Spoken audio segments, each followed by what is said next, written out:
Hina, of course, this is going to be the all-important budget in the midst of the third wave. So much expectation. So the big question really today on my mind is whether those expectations are going to be met and how much fiscal room does the government really have at this point in time, Hina? Well, you're talking like a business anchor. No, I want you to tell our viewers what is it that you are looking forward to, because you know we all have a wish list every time there is budget, but what is that one thing, Avni, that you will be looking forward to in this particular budget today? I'm sure I can speak for everyone. In the middle of election season. Yes, I'm sure I can speak for everyone, who's watching, and even you and me, that we just want more money in hand to spend. Somehow reducing the tax burden is what I think would be on top of my wish list.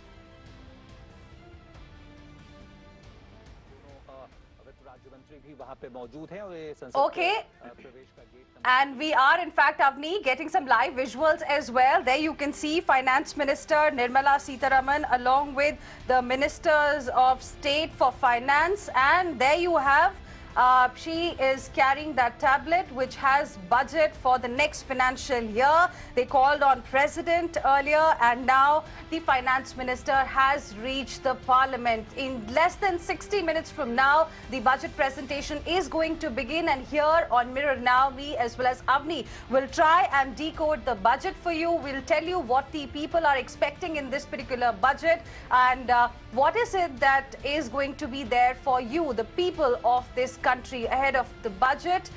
We saw Finance Minister Nirmala Sitharaman and her team meeting the President. She called on the President along with senior officials of the Finance Ministry who have worked very hard on the budget. And these are the live visuals now we are getting from the Parliament, where Finance Minister has already arrived, and next to her are the Ministers of State for Finance, and there, Avni, the red tablet that we are seeing on our screens that the Finance Minister was showing us was the digital Bahi Khata.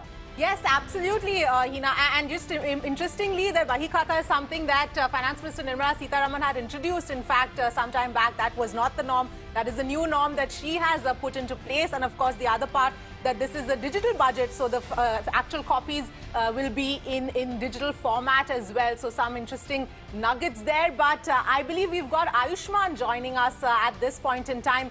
Ayushman, big day to look forward to. Budget in just an hour or so from now. But over to you.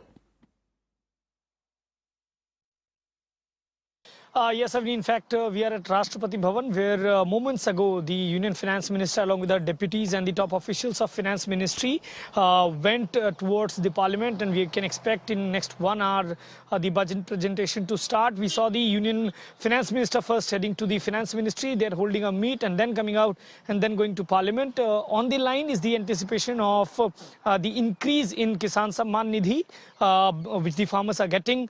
Currently, they are getting about 6,000 in a year, and it is expected that somewhere, given the push that the farmers have seen in past few years, we are going to see an increase in that. But how much of that increase would be, that remains to be seen. The middle class is again expecting some sort of relaxations in taxation. What will happen to that? That remains to be seen. But a big day altogether. If you see, the expectations are that India will see a growth of 8 to 8.5%. How will the budget cater to that? That remains to be seen. Avni, over to you.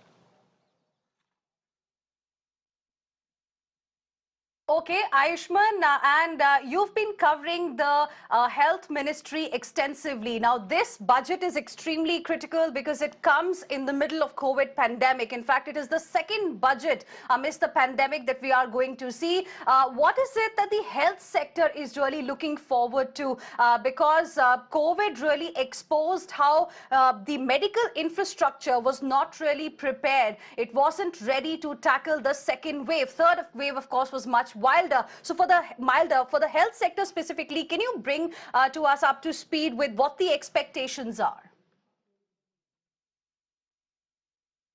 Well, Hina, we have spoken to the experts in the industry, and we have spoken to the concerned people who have been directly involved in all those functioning of the wheel as far as the COVID pandemic is concerned. The first and the most important aspect which has been highlighted by many is the fact that government needs to pump more money into the health sector, because the anticipation is that somewhere the GDP is about 2 to 2.5% should be going for the union health budget. Unfortunately, over the years we have seen that number always being less than 2%. Will that happen this year or not? That remains to be seen. But the industry experts feel that somewhere the government need to pump in more money in terms of the Pradhan Mantri Ayushman Bharat Yojana, because this is one scheme which is catering in the government hospital as of now. But if the government gives in more money, somewhere the private hospital will also be enabled to, in order to provide the healthcare to all those people who are coming from the villages. Also, the devices, the medical devices which are being procured, a GST rate cut from 18% to 12% is what is being anticipated. After COVID, the vaccination, the health and safety is a new segment which has emerged as a new segment. The industry experts feel that government somewhere has to draft rules and allocate funds in that area as well, because in the coming time, health and safety is going to be an important issue. Absolutely, Ayushman. That is going to be extremely crucial to watch out for. I think the healthcare spending, we did see a significant increase in last budget round, but this time also we'll have to wait and see how much more focus gets put on the healthcare sector. Ayushman, thank you so much. We'll keep coming back to you. Meanwhile, let's also take a look at a report that my colleague Ravikant brings us from outside the parliament. संसद भवन में budget की जो कॉपियां हैं वो पहुंच चुकी हैं। आप देखिए जो सिक्योरिटी स्टाफ है वो जो बजट की कॉपियां हैं उनको चेक किया जा रहा है ताकि किसी भी प्रकार की कोई गड़बड़ी न हो। हालांकि इस बार का जो बजट है वो पेपरलेस है, लेकिन जो मेंबर ऑफ पार्लियामेंट है उनको देने के लिए बजट की जो कुछ कॉपियां हैं वो यहाँ पर लाई गई हैं। और अब से कुछ ही देर बाद संसद भवन के अंदर जो है वित्त मंत्री निर्मला सीतारमण इस बार का बजट पेश करेंगी। इस बजट से आम पब्लिक को बहुत ज़्यादा उम्मीदें हैं और इन्हीं के अंदर क्या कुछ है वो सब बंद है और 11 बजे आम पब्लिक ये जान पाएगी कि इस बार के बजट से उसको क्या मिला। So Ravikant getting us that update from the parliament. There you could see in the visuals that he was bringing to us. Budget copies are ready. Less than 60 minutes to go before the budget presentation begins. Avni, let's also now go across to my colleague Shweta joining us on the broadcast this morning. Shweta, good morning. You're outside the BSC. Markets clearly are looking forward to this budget as well. In fact, in the morning we saw Sensex going up by almost 800 points. What are the expectations?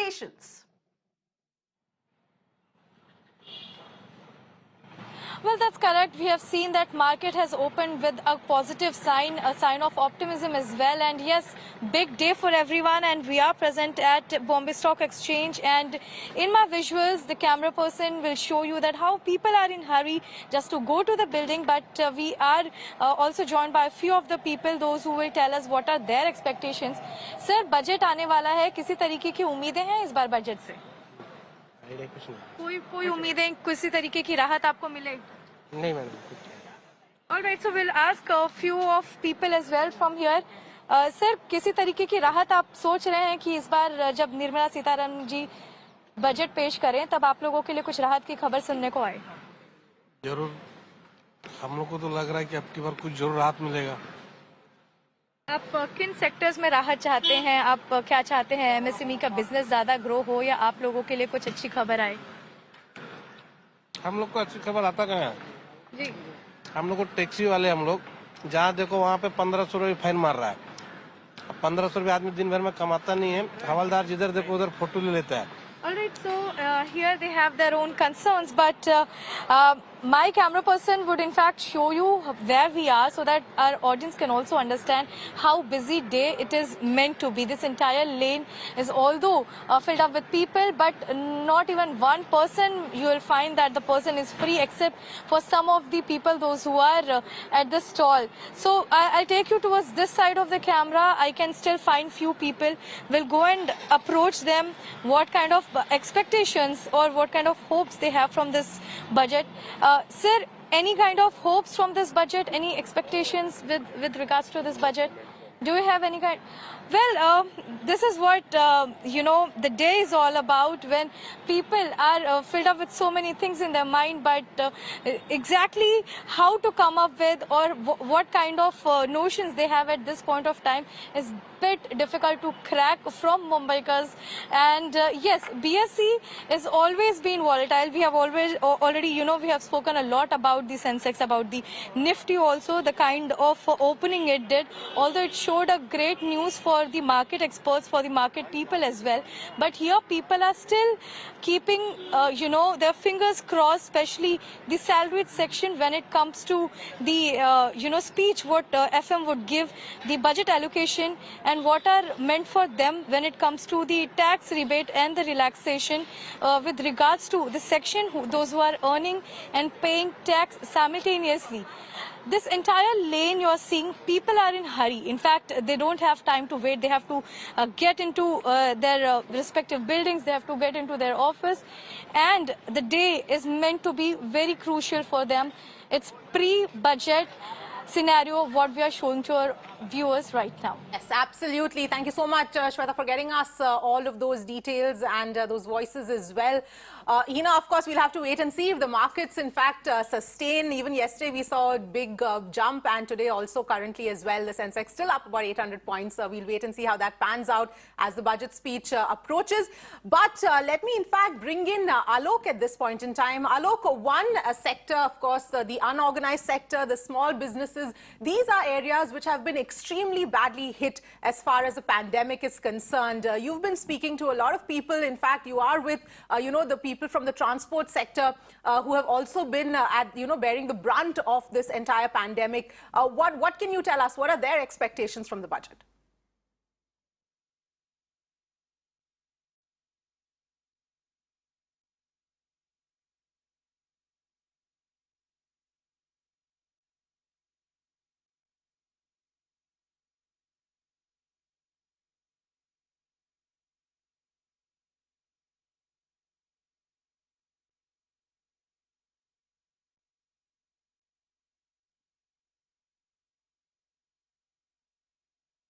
All right, I think we'll try and go back to Alok, Avni, in just a bit.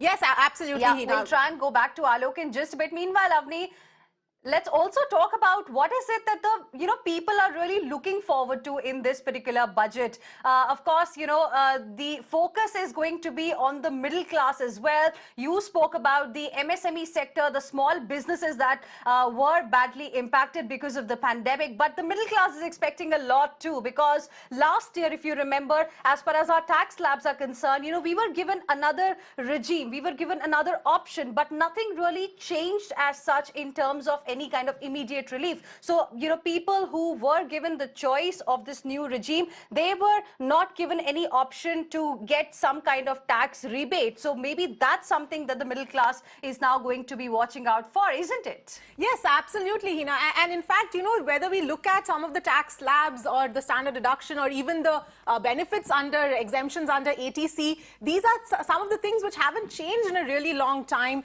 And this also is something that, in my opinion, does need to increase, especially ATC, because it gives that much more incentive to people to invest. And at this point in time, I think, given the way the pandemic has been, the way, the people have suffered financial hardships, the need to save and the realization of how important it is to ensure that you have that emergency kitty with you is sort of come in a little more. And this would perhaps be the ideal time to give people that much more room to increase the exemptions and encourage people to save more.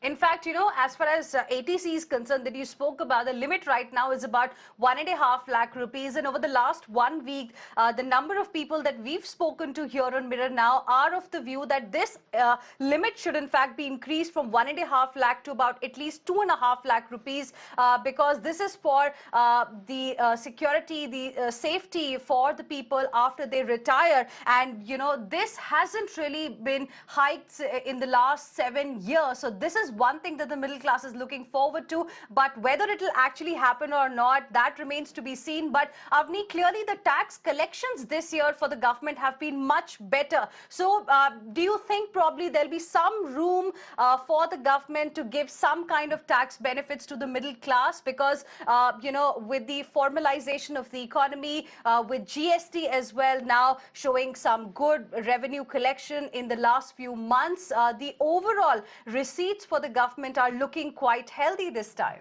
Yes, absolutely. And let's not forget, you know, we are at the, you know, just at the beginning of some of the crucial elections that are going to come up, some of the assembly elections, including UP.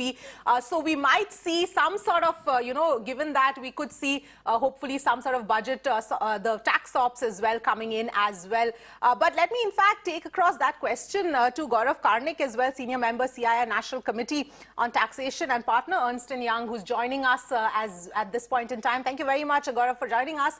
Your own expectations. I mean, one part is the expectations, the other is what can realistically be thought as coming in this budget. What are your thoughts? So I think from a real estate perspective, some of the thoughts which come to my mind is that, you know, one is the limit on the interest deduction, which is right now capped at 2 lakhs. That should at least go up to 5, or at least remove that deduction. You know, so rather than tinkering with the slab rates, one of the ways of improving the cash in the hands of to increase this limit. Another way of, you know, improving liquidity in the tax, you know, the REIT market is to reduce the period of holding and make it on par with listed shares and make it 1 year rather than the current 3-year period for the long-term holding period. And from a real estate developer perspective, I think the affordable housing tax holiday, that should be rationalized. The 45 lakh stamp duty value is a bit low and should, you know, in metro cities be raised to a much higher limit. And another place where the government could make an impact is on the rental housing. That's another way of trying to achieve the housing for all initiative of the government. And to, you know, help reach that and make it more attractive, one could look at a tax holiday there and also increase the standard deduction to about 50%, which is currently capped at 30%. So I think from a real estate and, you know, individual taxpayers perspective, this is some of my thoughts on this.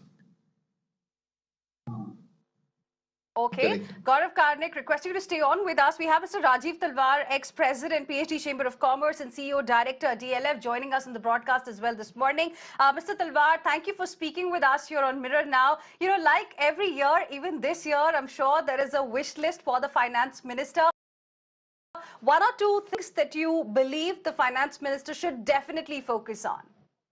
Very much. I was looking forward to reading Gaurav's article yesterday. I think he's covered it very well. Congratulations, Gaurav. He's very correct about 24B, 80C, like you've mentioned, affordable housing. I think let's hit upon the 3 big ideas that India should look forward to in the coming year and years. Number 1 is affordable housing. We need to make about 6 to 8 crore 300 square foot homes in every big city and every town of India so that slums are done away with.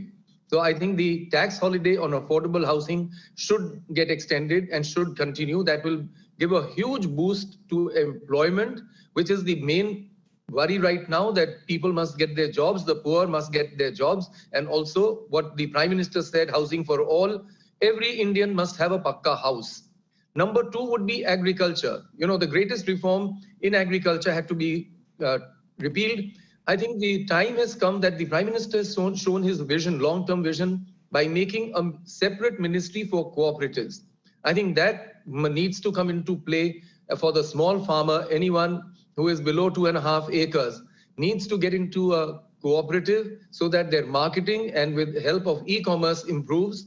So what we have seen in the sphere of dairy farming, that people from 3 buffaloes or three animals have gone up to 300 or 30. That should come into play, that they should get a fair return. I think that is a big idea again, which should come into play in the coming years. And the third one will be the bulk of industrial labor, which is in the informal sector, which is MSMEs. You've raised it very well. I think ease of doing business and reduction of compliances, along with induction of technology and engineering, should come into play, and they should get some incentives. You've already mentioned about the middle class. I think Gaurav has done a great job on that. One thing which comes into play will be the standard deduction, which should be raised to 50%, so that there is a fair return coming, as it has come in the leased commercial buildings, where almost $60 billion have already been invested. And if we are to believe Blackstone chairman, that he is upping his kitty to $100 billion to be invested in India in the coming years. I think along with that, if the ITC on commercially leased buildings comes in, that will be a great impact in the budget. And of course, something to do with the SEZs. I think the SEZs are on a sunset clause, and therefore now with the help of IT services, to amalgamate and say that rupee billing will be allowed so that people who have been out of the SEZ do not need to shift out of the SEZ buildings, because IT is the great sector to look forward to in India.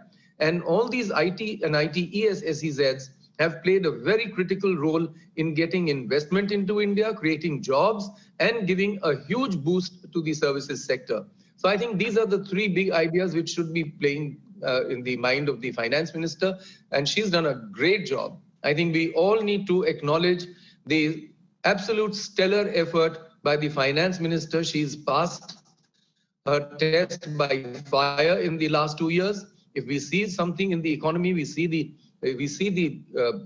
Sensex and the Nifty coming up. I mean, if we're coming close to 60,000, which we did cross, which is up from 40,000 about 3 years ago, I think it's a great job done by the finance minister. And of course, one must give credit equally to the RBI governor, who's being absolutely in sync with the finance minister. So I think a huge congratulations to the finance minister, lots of confidence coming in from tax collections, direct taxes, and the good news, 1.38 lakh crores in the month of January on GST. But I think we need to also take cognizance of the fact that some very major reforms have come outside the budget. Number one, GST itself. Number two, reduction of corporate tax. Number three, RERA. I think we can expect things in the budget, but also besides the budget. Thank you. Right. Fair enough. Thank you so much for your perspective. Request you to please stay with us. Let me also bring in PN Vijay, who's with us at this point in time as well. Thank you so much for joining us here on Mirror Now. Your own thoughts and expectations largely from the budget this time round. Some of the 2 or 3 most important things that you think the finance minister will probably address. One of the big fears, of course, has been tinkering around with the LTCG, long-term capital gains as well. But do you think that is a possibility at this point in time? I think this budget needs to focus on 3 issues. The first is, of course, the demand and consumption in the economy. The economy has been badly affected by COVID and is recovering. And the government has done a good job in providing safety nets for the bottom of the pyramid. But the middle class has been totally ruined, I would say. The only word I can use is the middle class has become the whipping boy of this government. Nothing has been done. And if you see employment figures in the organized sector, they're very, very weak. And there have been job losses, salary cuts, etc. So the government has to put money back in the hands of the middle class and the salaried. For that, the minimum tax rates should be increased from 2.5 lakhs to 5 lakhs. The ATC, which has not been touched for the last 7 years, has to be increased from 1.5 lakhs to 3 lakhs. Things have to be done. The middle class has suffered a lot, and the high taxes, the government keeps talking about the high tax collections. I think that's a cruel joke that's being played on the middle class by asking people to pay 100 rupees to put petrol in their scooters. So the middle class has to be given, and also the pensioners. I've been following the markets for nearly 50 years now. I've never seen a situation where the inflation is much higher than the 1-year fixed deposit rate. And the interest is fully taxable at 34%. This is ridiculous. The government needs to increase the tax exemption on interest to at least 2 lakhs for people to get some savings. Today's savers are like the middle class and the salaried people are being hit very, very badly. The whole intention of this government seems now that they've got the social coalition going and elections, they don't depend on the urban middle class anymore for their elections, is to keep pampering the industry, of course. Industry was given taxes lowered to 25%, which is an unprecedented low. And we were told by the finance minister, this will spur private investment. The last 2 years, we have seen nothing of private investment. All that the private sector does is to keep asking the government to spend taxpayers' money. And the economic survey says private investment is a nascent stage. I mean, I'm sit on the board of companies. No company is going to invest its savings, its cash, unless it's sure of the demand and consumption. And demand and consumption in the economy are bad. So there are a lot of problems in the economy. And two other aspects which I want to touch upon is the MSMEs. They provide 30% of the GDP of this country, and 90% of MSMEs, of the 4.2 crore MSMEs, are sick. So what are we doing about them? And third is healthcare. The National Health Mission talked about a 5% expenditure of GDP by 2025. Today we are at 0.9%. Can you imagine? Yes. We are the 179th among 200 nations in terms of healthcare to GDP. What are we doing about all these things? I think the economic survey was so much of patting in the back and feel-good factor. I was wondering if they're talking about India or some other country.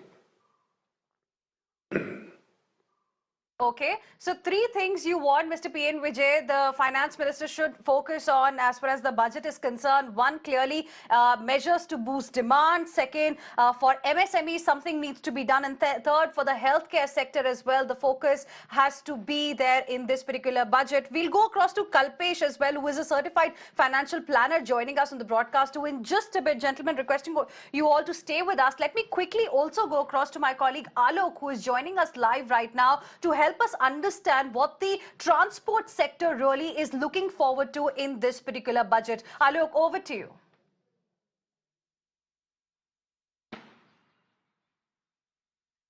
Yes, absolutely, Hina. In fact, transport sector, which is badly affected at the time of COVID, because when the national lockdown imposed and later after that, when the partial lockdown was there, then also these are the sufferers, because they were not getting the people, those we can say that. Sir, आप लोग ये बताइए पहले तो कि कैसा रहा आप लोग का कोविड का दौर, और आज निर्मला सीतारमन अभी बजट पेश करेंगी, हमारी जो फाइनेंस मिनिस्टर है, उनसे आप लोग क्या आशा रखते हैं? सर नमस्कार, मैं पहले मास्क उतार लेता हूँ अपना जी, थोड़ी दिक्कत हो रही है मुझे मास्क लगाने में। जी जी बोलिए। ऐसा है कि कोविड के जब से कोविड चला 2 साल हो गई, 2 साल से ट्रांसपोर्टरों की बहुत बुरी हालत हो चुकी है जी। मेरी गाड़ियां देखो, कम से कम 40 गाड़ियां खड़ी हुई हैं पे, कोई काम नहीं है। काम निकल रहा है तो उसी टाइम से, जब से कोविड आया, जब से 2 साल से, उसी टाइम से डीजल हो गया दुगना।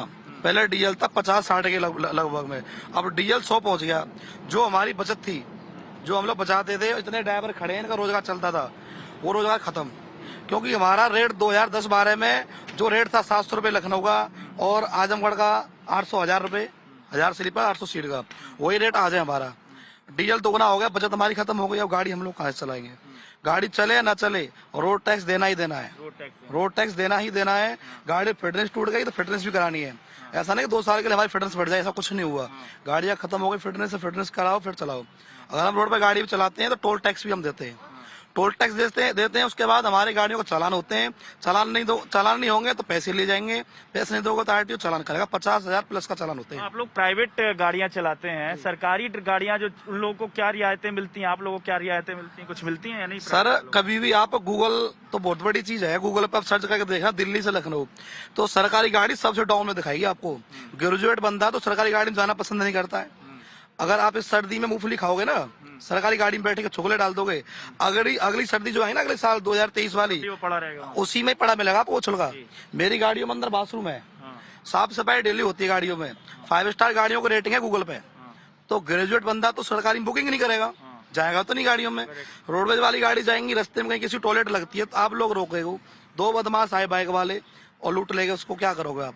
कुछ नहीं होगा। तो मतलब आप लोगों को सेफ्टी की भी एक बड़ा इशू है? सेफ्टी का इशू है। मेरी गाड़ी में बाथरूम है, सारी गाड़ियों में।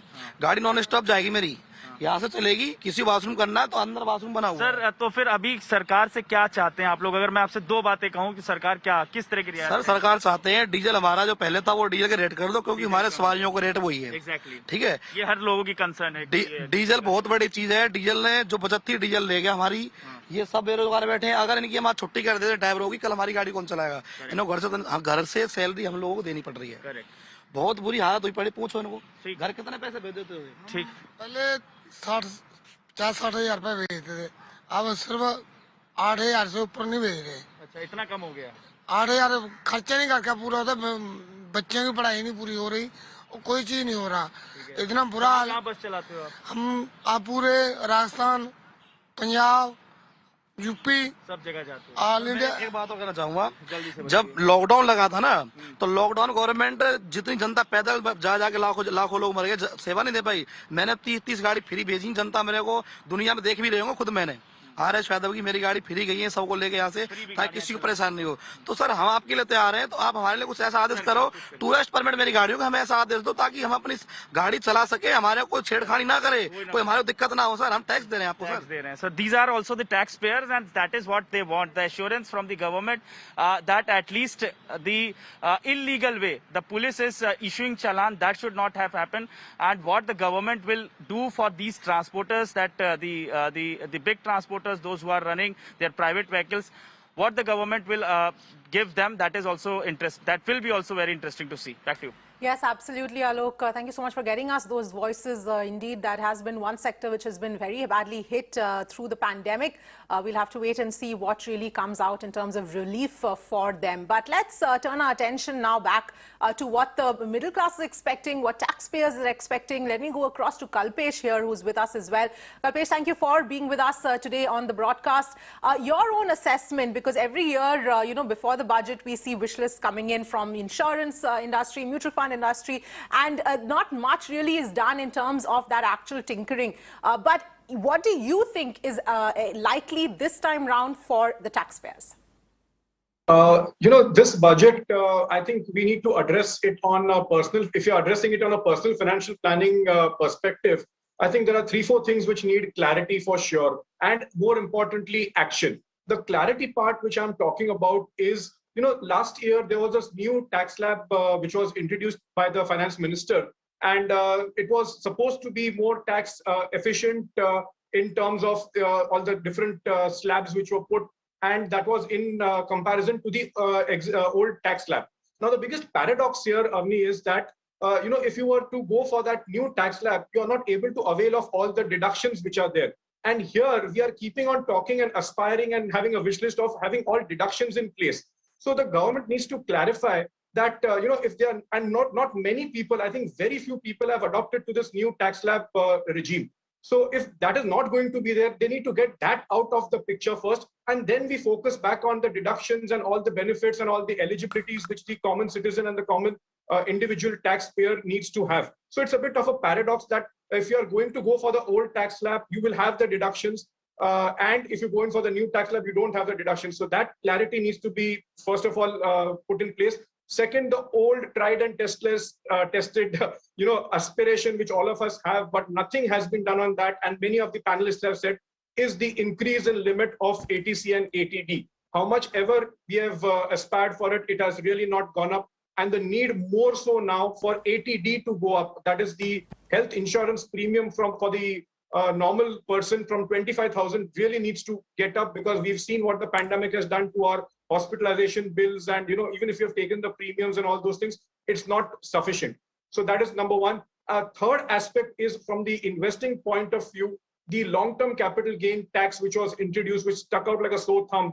I think that needs to be reworked. It is a very dream come true type of a thing that the government will accede to it. But surely, if that time frame, if it's extended from 1 year to 2 years or 3 years for the long-term capital gain, that will be great. Or if the even the tax exemption, the capital gain tax limit, which is 1 lakh, can be made into 2 lakh or something like that, that would really have a good impact on the investor mindset and the markets.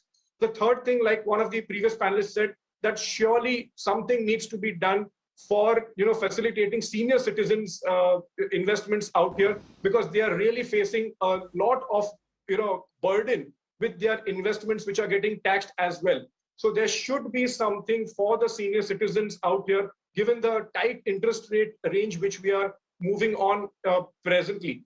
The fourth aspect is that as we've very, very creditably moved on to the digitization concept, I think government should incentivize people who are more doing their transactions through the digitized route, be it their investments, the banking or whatever, and keep in fact a separate section where you do transactions up to a certain limit and you get certain tax deductions for that. That will also boost the tax payer as well to go the digital way. And finally, I would like to mention here that, like all of us, individual taxpayers, citizens, and the government, there is a simple quote which I would look to put is to sustain our health and manage our wealth efficiently. That's going to be a double mantra for us and the government in the going year coming by.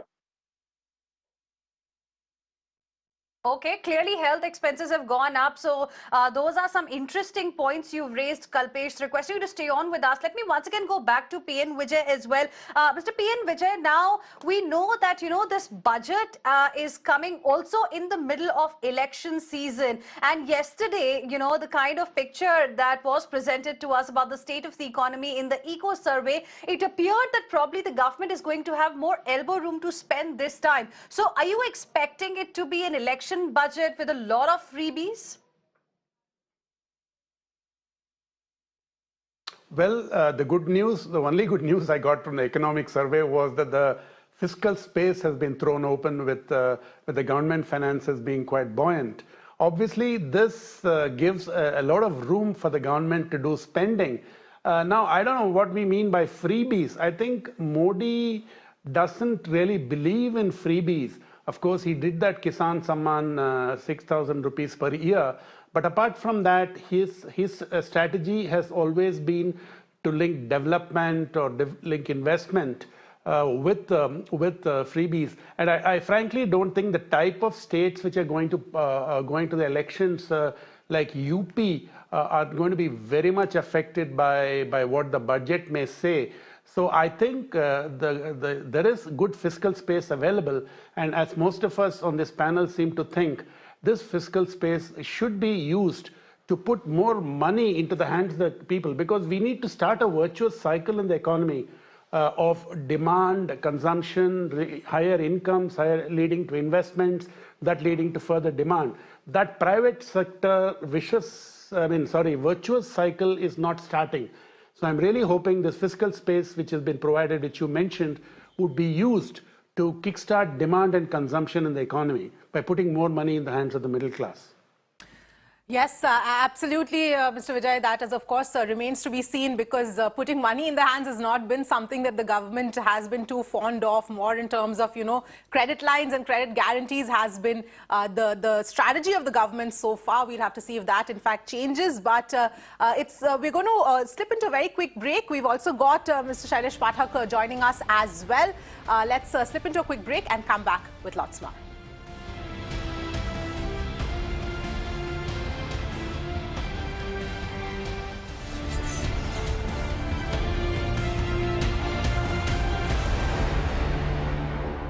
From savings accounts to business loans, from insurance to home loans, we serve everyone.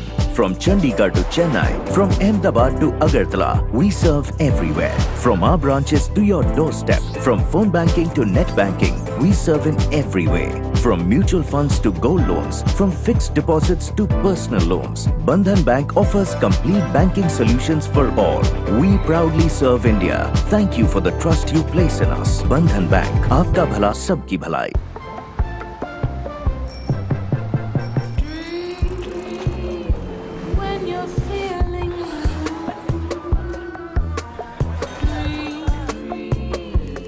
Accenture. Let there be change. ये तैयारी है डब्बे में दावत बांधने की, चमकती shirt पहनकर ऑफिस जाने की, मोहल्ले के छक्के छुड़ाने की और सच कर दोस्तों से मिलने की। हम हैं भारत और अब हम तैयार हैं खुशी के छोटे बड़े पलों में जिंदगी खुलकर जीने के लिए। भारत को हर रोज तैयार करता है स्नैपडील। घर रेंट पे लेने के लिए आप मेहनत तो करोगे ही, तो करो और फिर सर्च खत्म करो housing.com पे शॉर्टलिस्ट करके। housing.com, यहाँ सर्च खत्म करो, download now. Welcome to Amazon Prime Video channels. Love all the amazing shows and movies that are part of your Prime membership, but want more? More gunfights, more spooky nights, more gourmet delights, more brave nights, more fascinating sights. Get more of your favorites. Watch with add-on subscriptions. Add the channel of your choice to your existing Prime membership. Only with Amazon Prime Video channels. I think you're right when you say that there is demand from higher income consumers, evaporating demand from lower income consumers, where the demand is evaporating along with their incomes. That is correct. We find that consumption is still trailing the pre-pandemic levels. I mean, it's the only big component of demand that is trailing the pre-pandemic levels. I think in 2020-21, you have a higher base of rural. So on the back of that, the rural growth is much less. You have a lower base on urban. So urban growth seems to be faster.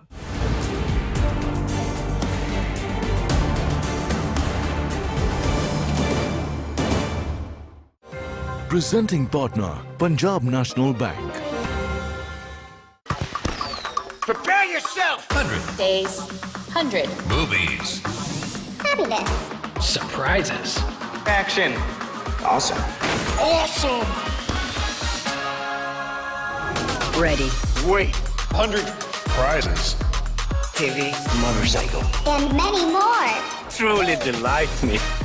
100 days, 100 blockbusters, 100 prizes, 100 Mania. On. Movies now. Kia Carens presents 100 Mania Season 9.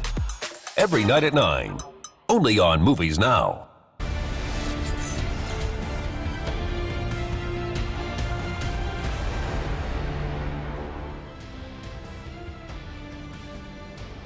Welcome back here with us on Mirror Now. Let's now straight away go across to my colleague Neha Hebale joining us at this point in time, and she's going to tell us what the IT sector is really looking forward to from Finance Minister Nirmala Sitharaman today. Neha, over to you.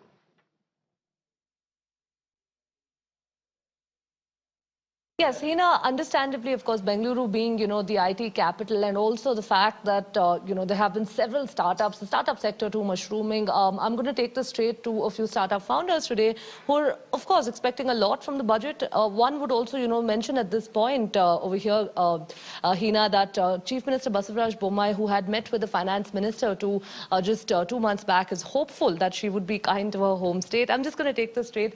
So, first of all, a lot of experts too today have opined that startups are contributing a huge portion to the economy, which is why this budget should be pro-startups. What is your expectation from the budget? Hi, I'm Gautam from a startup called Apex, and we are a crypto startup. So expectations from the budget for us would be that crypto has always been seen as something that's very speculative and not so welcome by the government. So we would be expecting some friendly and inclusive policy and regulations from the government.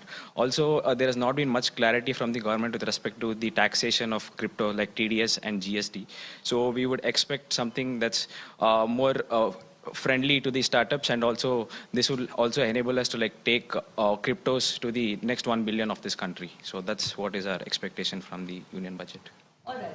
Now, coming to you, you said that, you're in the field of fintech, so insurance. I'd like to ask you, what is your expectation? Anything in specific that, you all have been looking forward to now? Sure. I think, I think from a, from a business perspective, if you look at insurance, we're underpenetrated. About 1% of the entire economy is currently, that's insurance penetration in general insurance.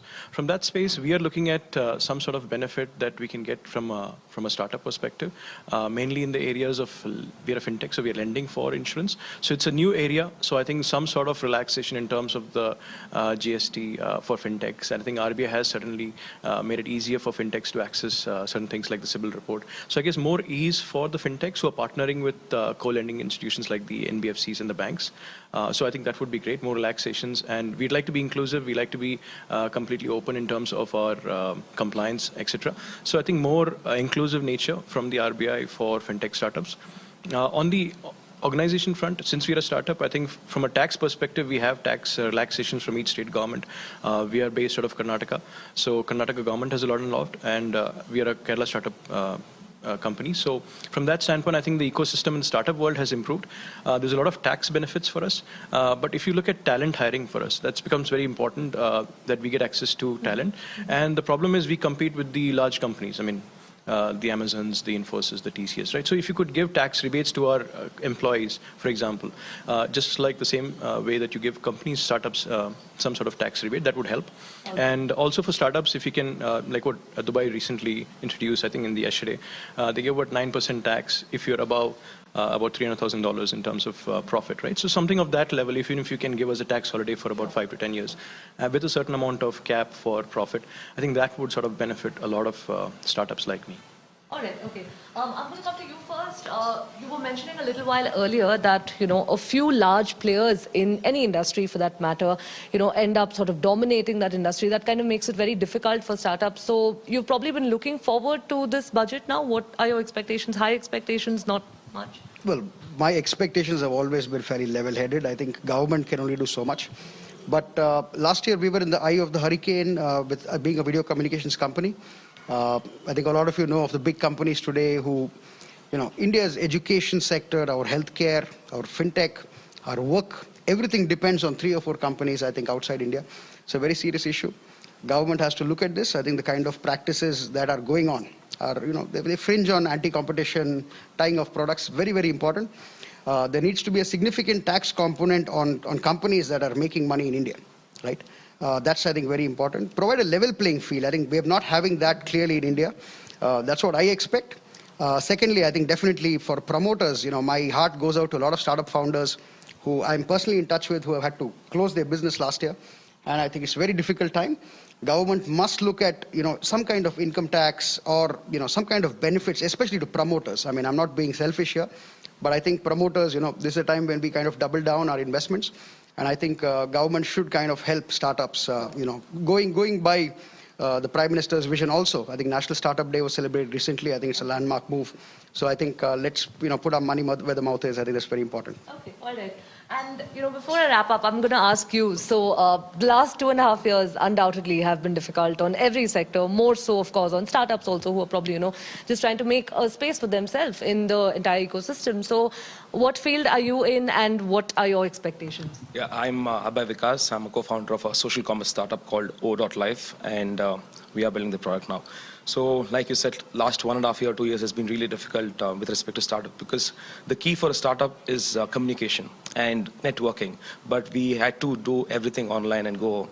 So it was pretty difficult for us to network and get some benefits with people or the companies or investors and with respect to government. But again, from 2016, there's a rise of startups in the country.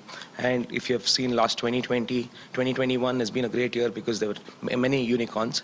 And government is also very supportive right now. And I think a little bit push or a little more push to the startups by helping in the nascent stages of incubation by granting some capitals and helping out in networking will be a great move. All right. Thank you. Thank you. Well, Hina, you've heard it from the founders themselves. We'll really have to wait and see what, this budget and what, of course, the finance minister over here really has in store for the IT capital. By the way, Neha, you're bringing to us the startup story of Bengaluru. As per the economic survey that was released yesterday, over the years, in fact, Delhi has replaced Bangalore as the startup capital of India because it has added more number of startups over the last few years.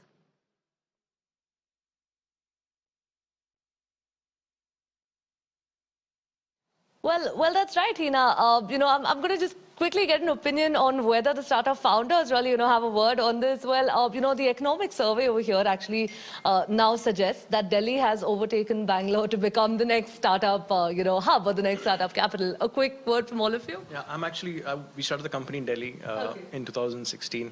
So one of our founders sits in Delhi. 2 founders sit in Bangalore.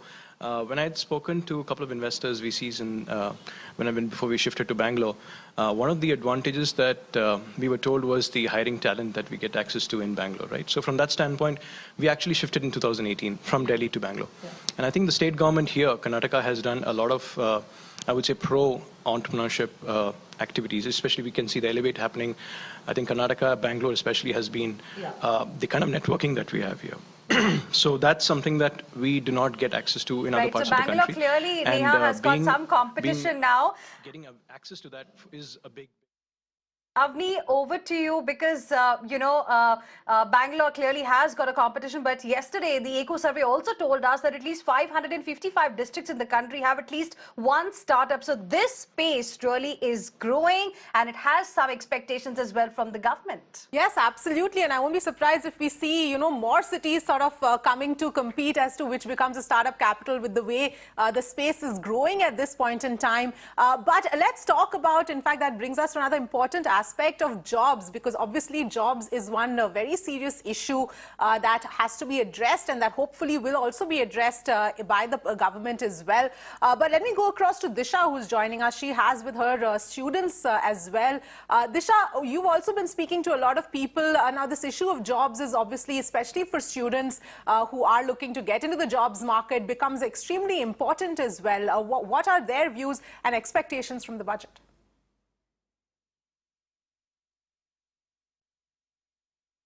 Well, certainly. So, Avni, firstly, if you talk about, we are here to speak about the education sector because these are the students who are the future of our country.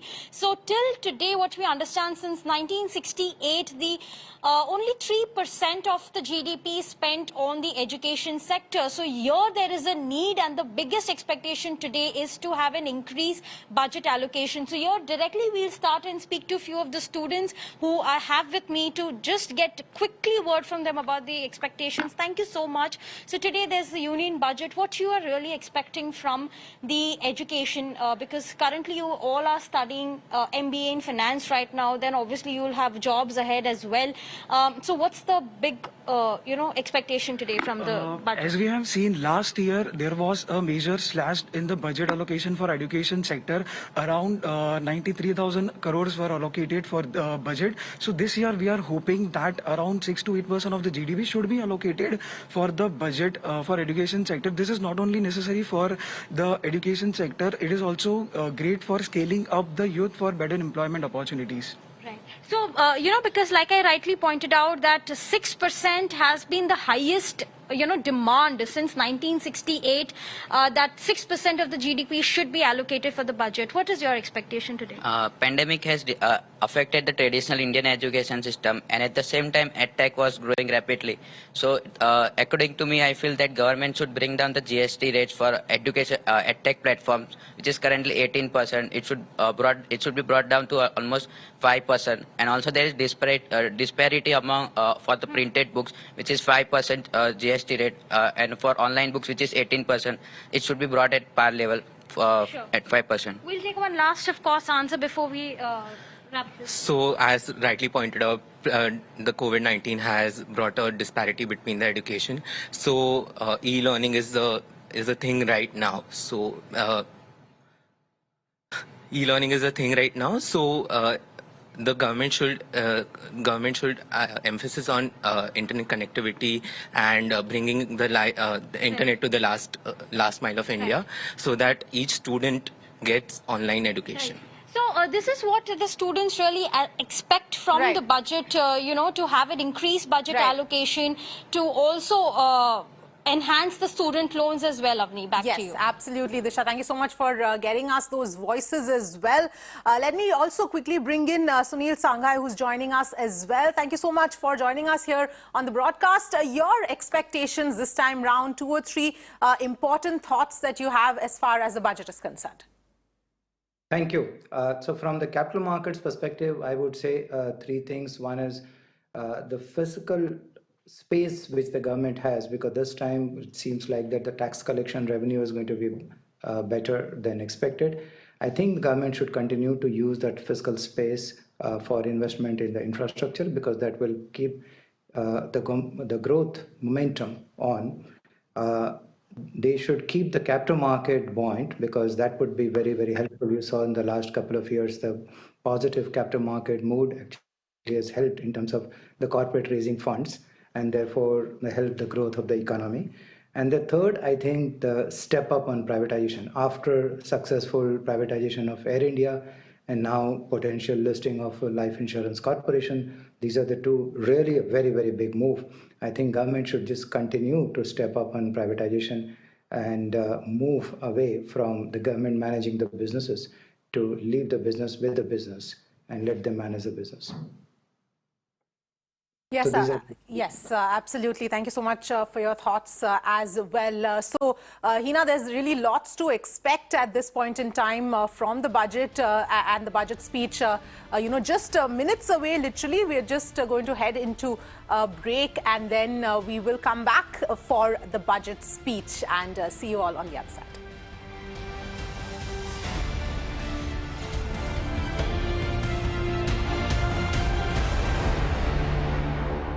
I'm going to send this rocket right where it belongs, up in the sky.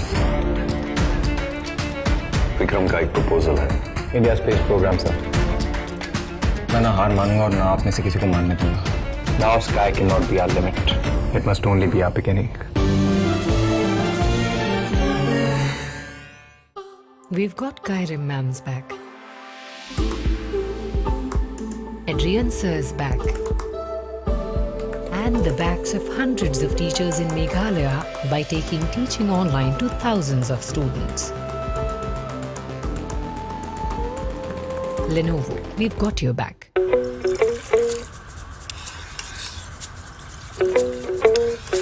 भाई साहब आपने vaccine लगवा लिया? नहीं सुना, ठीक नहीं है। कहाँ सुना? डॉक्टर से? बस इधर उधर से। बुद्धू मत बनिए, बुद्धिमान बनिए। कहीं सुनी पर मत जाइए, डॉक्टर की सुनिए और नंबर आते ही वैक्सीन लगवाइए। अफवाह जान ले सकती है, वैक्सीन जान बचा सकती है।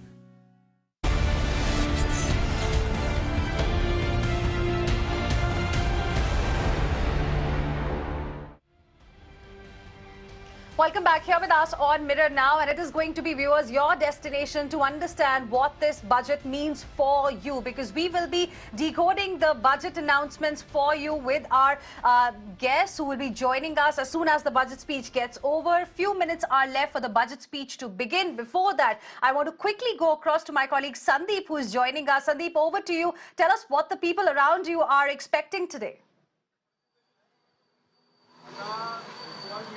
Right, see, we are out here in Shivaji Park and joined by the people belonging to middle class family. We will quickly have a take over the expectation. Sir, अपना नाम बताएं, क्या कुछ expect कर रहे हैं? My name is Advocate Subhash Surve. I am representing a middle class family because we are staying in near Shivaji Park, middle class dominated area. We expect from this budget tax rebate for the middle class, considering the corona epidemic, and as I am an advocate, we call it as we are daily wages, so we are most affected professions, and there are so many other professions also. So I expect some tax rebate in this year. Right. So tax rebate is expected. We are joined by one more individual in this regards. Sir, अपना नाम बताएं. What's your name, sir? मेरा नाम आशीष बुराड़े है. All right, well, those are some expectations from the middle class there. We will, of course, have to wait and watch. We're just minutes away from the budget speech. But on the other side, we will break it down for you and how exactly it's going to impact you and your wallets. On that note, thank you so much for staying with us. We'll see you after the budget speech.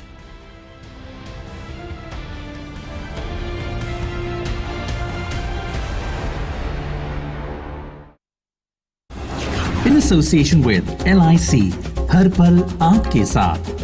We've got his back. And her back. And their back.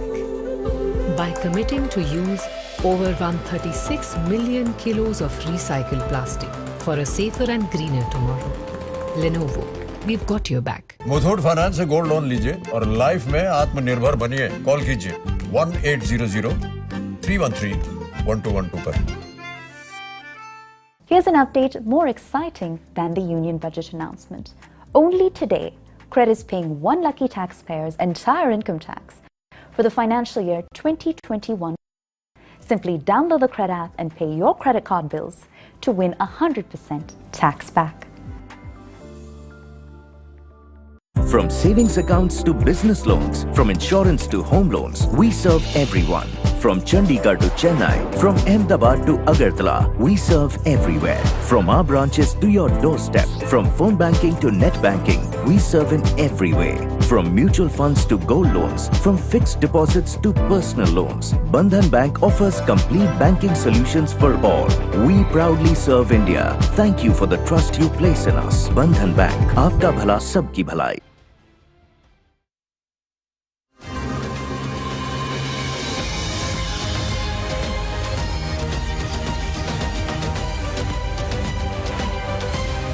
Are on top of the world with Times Network.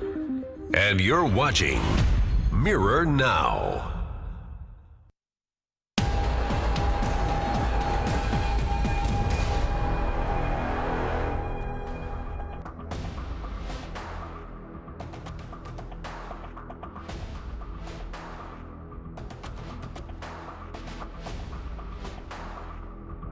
All right, with some breaking news coming in, this is relief for Future Group. The top court has set aside Delhi High Court orders and High Court to consider all issues afresh and pass the orders.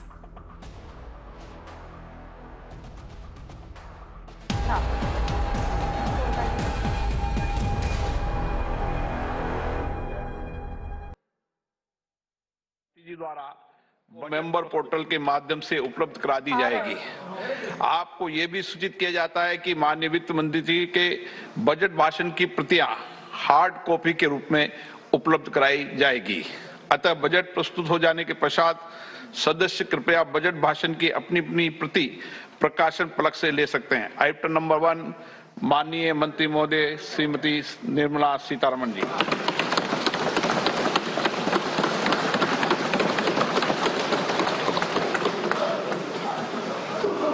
मंत्री जी आज digital budget पढ़ रहे हैं।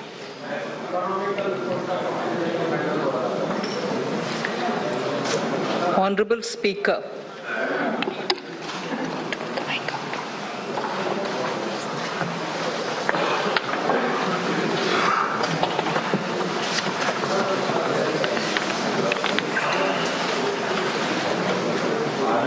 Honorable Speaker, sir, I present the budget for the year 2022-23.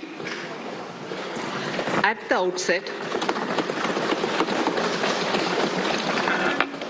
outset, sir, I want to take a moment to express my empathy for those who had to bear adverse health and economic effects of the pandemic.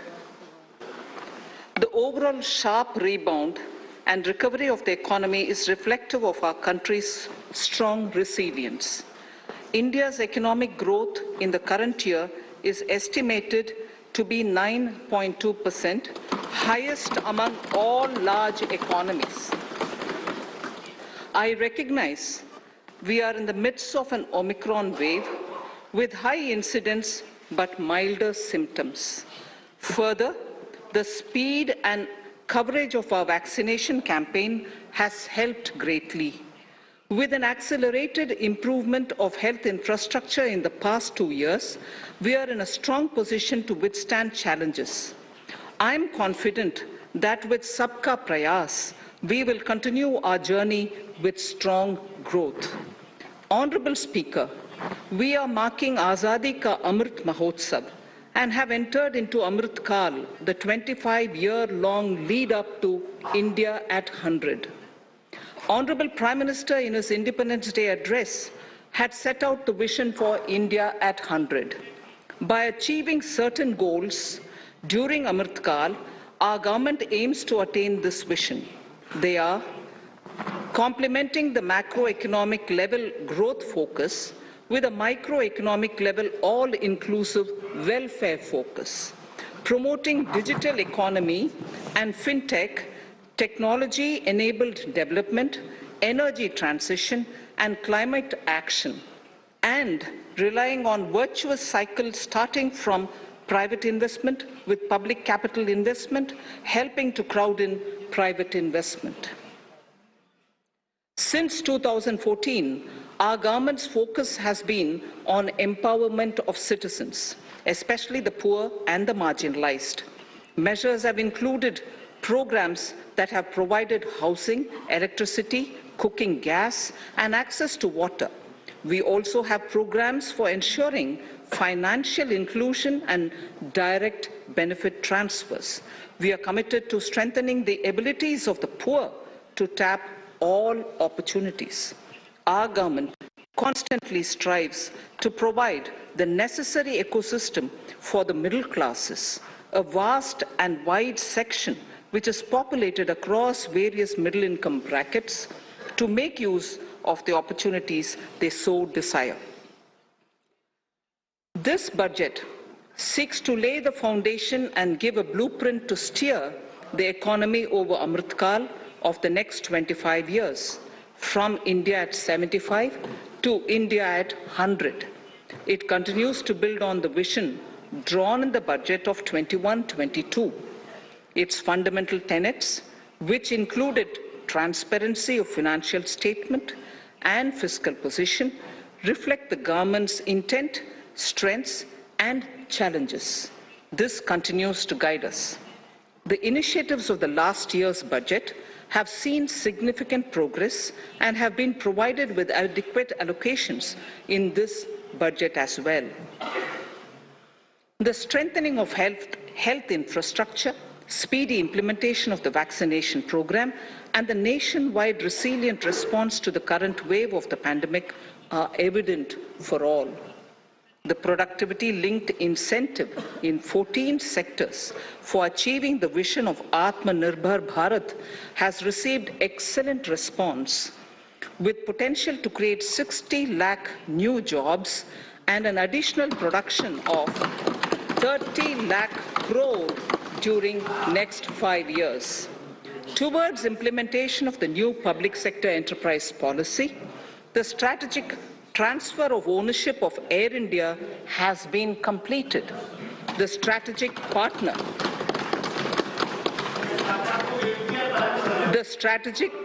for Neelanchal Ispat Nigam Limited has been selected. The public issue of the LIC is expected shortly. Others too are in the process for 2022-23. The National Bank आपको पर्याप्त मौका पर्याप्त अवसर मिलेगा बेटे बेटे टिप्पणी मत कीजिए. The National Bank for Infrastructure Development and National Asset Reconstruction Company have commenced their activities. Honorable Speaker, sir, Budget 2021-22 had provided a sharp increase in provision for public investment or capital expenditure. Throughout the year, with the Honorable Prime Minister guiding the implementation, our economic recovery is continuing to benefit from the multiplier effect. This budget continues to provide impetus for growth. It lays a parallel track of 1. A blueprint for the Amrit Kal, which is futuristic and inclusive. This will directly benefit our youth, women, farmers, the scheduled castes, and the scheduled tribes. And number 2, big public investment. Number 2, big public investment for modern infrastructure, readying for India at 100. This shall be guided by PM Gati Shakti and be benefited by the synergy of multimodal approach. Moving forward on this parallel track, we lay the following 4 priorities: PM Gati Shakti, inclusive development, productivity enhancement and investment, sunrise opportunities, energy transition, and climate action, and 4, financing of investments.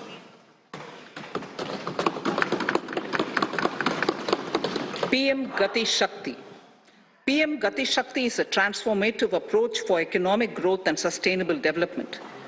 The approach is driven by 7 engines, namely roads, railways, airports, ports, mass transport, waterways, and logistics infrastructure. All 7 engines will pull forward the economy in unison. These engines are supported by the complementary roles of energy transmission, IT communication, bulk water and sewerage, and social infrastructure. Finally, the approach is powered by clean energy and Sabka Prayas. The efforts of the central government, the state governments, and the private sector together, leading to a huge job and entrepreneurial opportunities for all, especially the youth. PM Gati Shakti Master Plan, National Master Plan, the scope of PM Gati Shakti National Master Plan will encompass the 7 engines for economic transformation, seamless multimodal connectivity, and logistics efficiency. It will also include the infrastructure development by the state governments as per Gati Shakti Master Plan. The focus will be on planning, financing, including through innovative ways, use of technology, and speedier implementation. The projects pertaining to these 7 engines in the national infrastructure pipeline will be aligned with PM Gati Shakti framework. The touchstone of the master plan will be world-class modern infrastructure and logistics synergy among different modes of movement, both of people and goods, and location of projects. This will help raise the productivity and accelerate economic growth and development. Road transport. PM Gati Shakti Master Plan for expressways will be formulated in 22-23 to facilitate faster movement of people and goods. The national highways network will be expanded by 25,000 kilometers in 2022-23. 20,000 crores of rupees will be mobilized through innovative ways of financing to complement the public resources. The data exchange among all mode operators will be brought on unified logistics interface platform, designed for application programming interface. This will provide for efficient movement of goods through different modes, reducing logistics cost and time, assisting just-in-time inventory management, and in eliminating tedious documentation. Most importantly, this will provide real-time information to all stakeholders and improve international competitiveness. Open source mobility stack for organizing seamless travel of passengers will also be facilitated.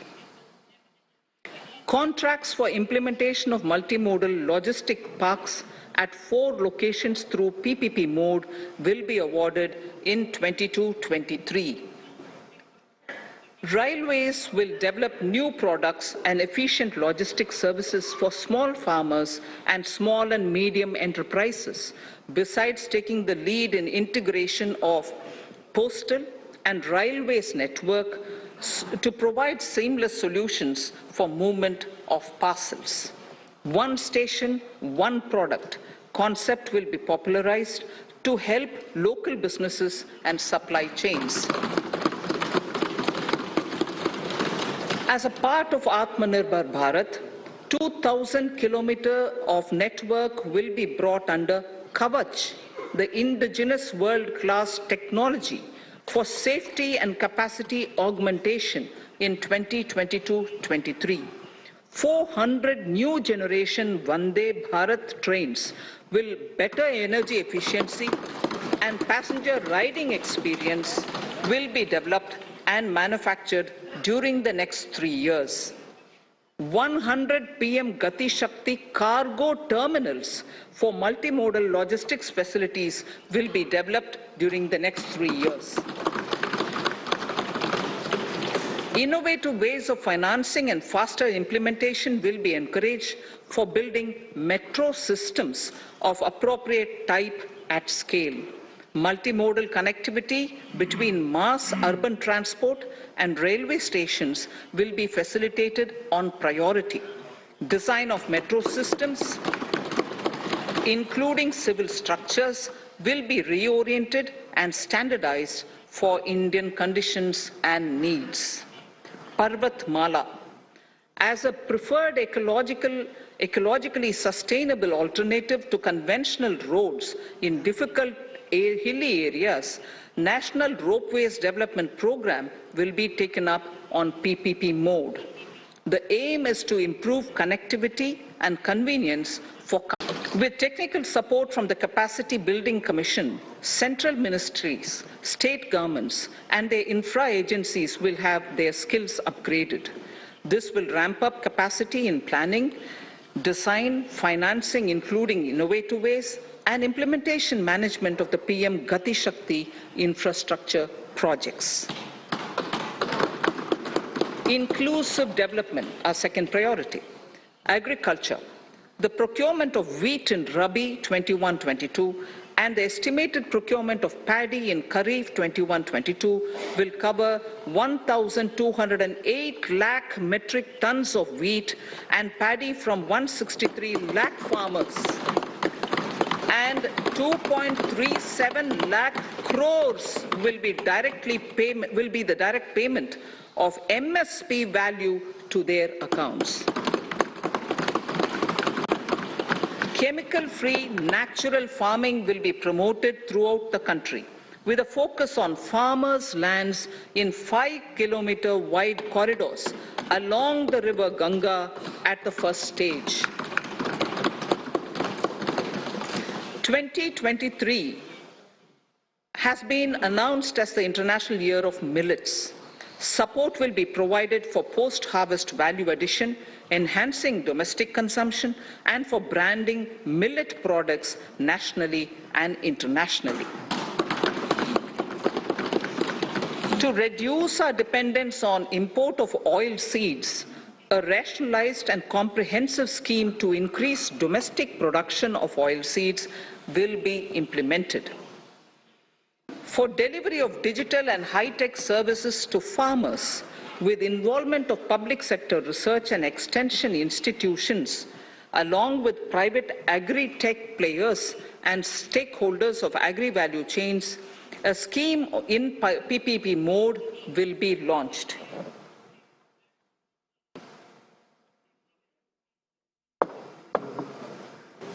Use of Kisan drones will be promoted for crop assessment, digitization of land records, spraying of insecticides and nutrients. States will be encouraged to revise syllabi of agricultural universities to meet the needs of natural, zero budget, and organic farming, modern day agriculture, value addition, and management. A fund with blended capital raised under the co-investment model will be facilitated through the NABARD. This is to finance startups for agriculture and rural enterprise relevant for farm produce value chain. The activities of these startups will include inter alia, support for FPOs, machinery for farmers on rental basis at farm level, and technology including IT-based support. The implementation of the Ken-Betwa link project at an estimated cost of 44,605 crores will be taken up. This is aimed at providing irrigation benefits to 9.0 lakh hectare of farmers' lands, drinking water supply to 62 lakh people, 103 megawatt of hydro, 27 megawatt of solar power, allocations of 4,300 crores of rupees in the RE 21-22 and 1,400 crores of rupees in 22-23 have been made for this project. Honorable Speaker, sir, draft DPRs for 5 river links, namely Daman Ganga Pinjal, Partapi Narmada, Godavari Krishna, Krishna Pennar, and Pennar Kaveri have been finalized. Once a consensus is reached among the beneficiary states, the Centre will provide support for their implementation. For farmers to adopt suitable varieties of fruits and vegetables and to use appropriate production and harvesting techniques, our government will provide a comprehensive package with participation of state governments. MSMEs, Udyam, eShram, NCS and ASEEM portals will be interlinked. Their scope will be widened. They will now perform as portals with live organic databases, providing G2C, B2C and B2B services. These services will relate to credit facilitation, skilling and recruitment with an aim to further formalize the economy and enhance entrepreneurial opportunities for all. Emergency Credit Line Guarantee Scheme has provided the much-needed additional credit to more than 130 lakh MSMEs. This has helped them mitigate the adverse impact of the pandemic. The hospitality and related services, especially those by micro and small enterprises, are yet to regain their pre-pandemic level of business. Considering these aspects, the ECLGS will be extended up to March 2023, and its guarantee cover will be expanded by 50,000 crores of rupees to total cover of 5 lakh crores.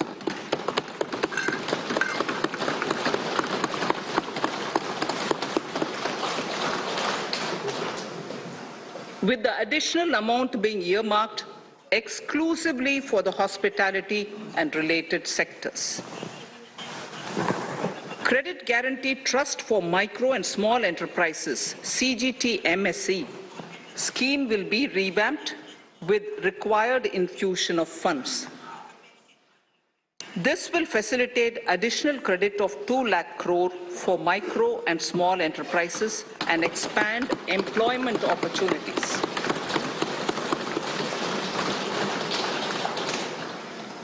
Raising and accelerating MSME performance, RAMP, program will outlay of 6,000 crore over 5 years will be rolled out. This will help MSME sector become more resilient, competitive and efficient.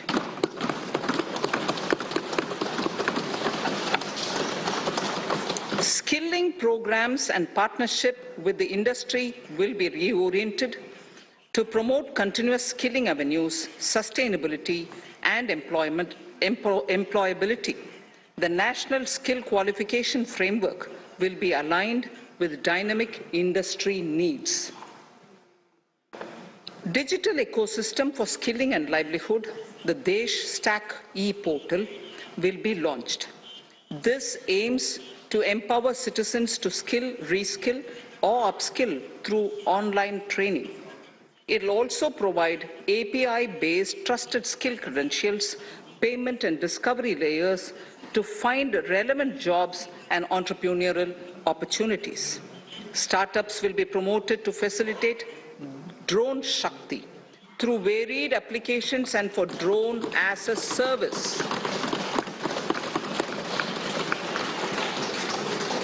In select ITIs in all states, the required courses for skilling will be started. Due to the pandemic-induced closure of schools, our children, particularly in the rural areas and those from scheduled castes and scheduled tribes and other weaker sections, have lost almost 2 years of formal education. Mostly, these are children in government schools. We recognize the need to impart supplementary teaching and to build a resilient mechanism for education delivery.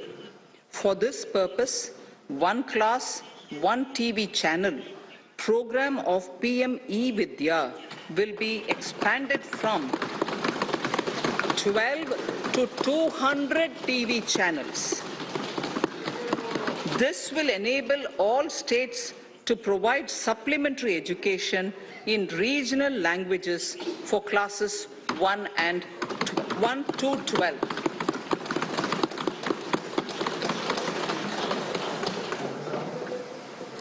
High-quality e-content in all spoken languages will be developed for delivery via internet, mobile phones, TV, and through radio and through digital teachers. A competitive mechanism for development of quality e-content by the teachers will be set up to empower and equip them with digital tools of teaching and facilitate better learning outcomes. A digital university will be established to provide access to students across the country for world-class quality universal education with personalized learning experience at their doorsteps. This will be made available in different Indian languages and ICT formats.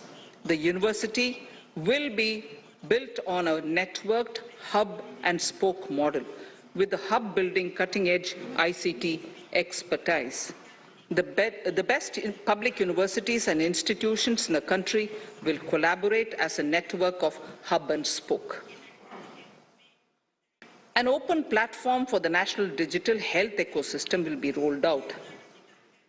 It will consist of digital registries of health providers and health facilities, unique health identity, consent framework, and universal access to health facilities. The pandemic has accentuated mental health problems in people of all ages. To better the access to quality mental health counseling and care services, a national tele-mental health program will be launched. This will include a network of 23 tele-mental health centers of excellence, with NIMHANS being the nodal center, and International Institute of Information Technology, Bangalore, IIIT Bangalore, providing technology support.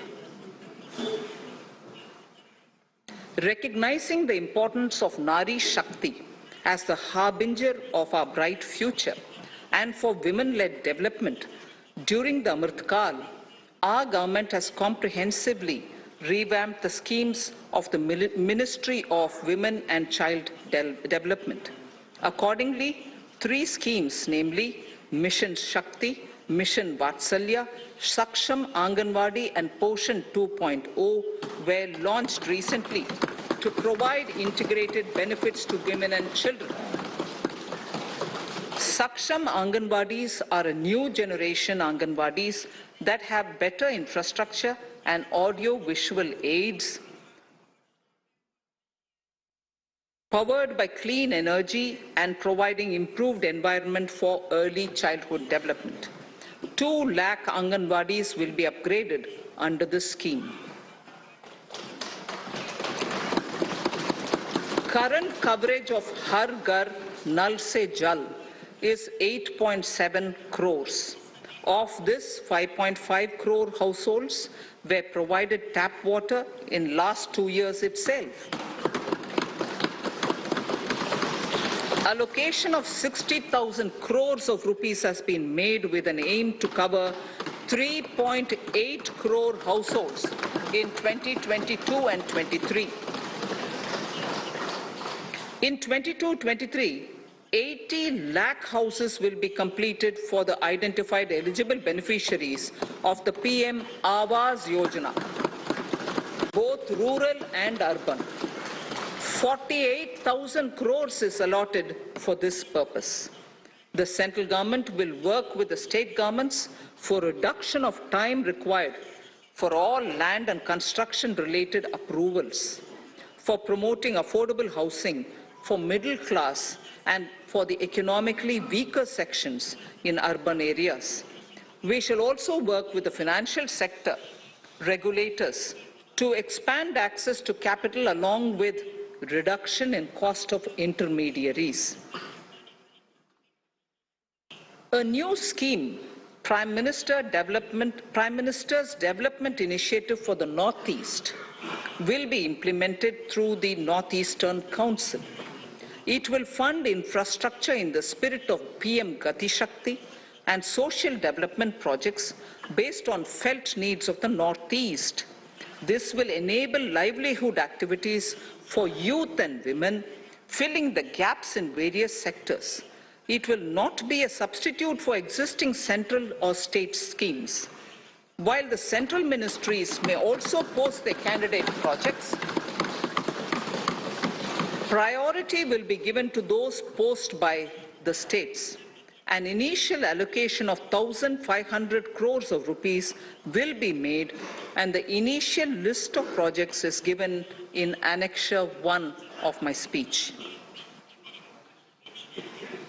Our vision to improve the quality of life of citizens in the most backward districts of the country through Aspirational Districts program has been translated into reality in a very short span of time. 95% of those 112 districts have made significant progress in key sectors such as health, nutrition, financial inclusion, and basic infrastructure. They have surpassed even some of the state average values.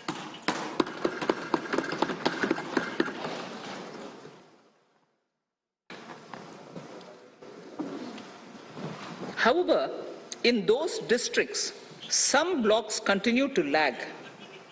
In 22-23, the program will focus on such blocks in those districts. Border villages with sparse population, limited connectivity, and infrastructure often get left out from the development gains. Such villages on the northern border will be covered under a new Vibrant Villages program. The activities will include construction of village infrastructure, housing, tourist centers, road connectivity, provisioning of decentralized renewable energy, direct-to-home access for Doordarshan and educational channels, and support for their livelihood generation. Additional funding for these activities will be provided. Existing schemes will be converged. We will define their outcomes and monitor them on a constant basis. In 2022, 100% of 1.5 lakh post offices will come on the core banking system, enabling financial inclusion and access to accounts through net banking, mobile banking, ATMs, and also provide online transfer of funds between post office accounts and bank accounts. This will be helpful, especially for farmers and senior citizens in rural areas, enabling interoperability and financial inclusion. Honorable Speaker, sir, in recent years, digital banking, digital payments, and fintech innovations have grown at a rapid pace in the country. Government is continuously encouraging these sectors to ensure that the benefits of digital banking reach every nook and corner of the country in a consumer-friendly manner. Taking forward this agenda and to mark 75 years of our independence, it is proposed to set up 75 digital banking units in 75 districts of the country by scheduled commercial banks. The financial support for digital payment ecosystem announced in the previous budget will continue in 22-23 as well. This will encourage further adoption of digital payments. There will also be a focus to promote use of payment platforms that are economical and user-friendly. Sir, I move to the next priority. In recent years, over 25,000 compliances were reduced and nearly 1,500 union laws were repealed. This is the result of our government's strong commitment for minimum government and maximum governance. 1,486 union laws were repealed. Our Our trust in the public and ease of doing business is what is highlighted here, sir. For the Amrit Kal, the next phase of ease of doing business 2.0 and ease of living will be launched. In our endeavor to improve productive efficiency of capital and human resources, we will follow the idea of trust-based governance. The new phase will be guided by an active involvement of the states, digitization of manual processes and interventions, integration of the central and state level systems through IT bridges, a single point access for all citizen-centric services, and standardization and removal of overlapping compliances. Crowdsourcing of suggestions and ground-level assessment of the impact with active involvement of citizens and businesses will be encouraged. A single window portal, Parivesh, for all green clearances was launched in 2018. It has been instrumental in reducing the time required for approvals significantly. The scope of this portal will be expanded to provide information to the applicants based on location of units. Information about specific approvals will be provided. It will enable application for all 4 approvals through a single form and tracking of the process through Centralized Processing Center Green, CPC Green. E-passports. The issuance of e-passports using embedded chip and futuristic technology will be rolled out in 22-23 to enhance the convenience for the citizens in their overseas travel. By the time of India at 100, nearly half our population is likely to be living in urban areas. To prepare for this, orderly urban development is of critical importance. This will help realize the country's economic potential, including livelihood opportunities for the demographic dividend. For this, on the one hand, we need to nurture the megacities and their hinterlands to become current centers of economic growth. On the other, we need to facilitate Tier 2 and Tier 3 cities to take on the mantle in the future. This would require us to reimagine our cities into centers of sustainable living with opportunities for all, including women and our youth. For this to happen, urban planning cannot continue with a business as usual approach. We plan to steer a paradigm change.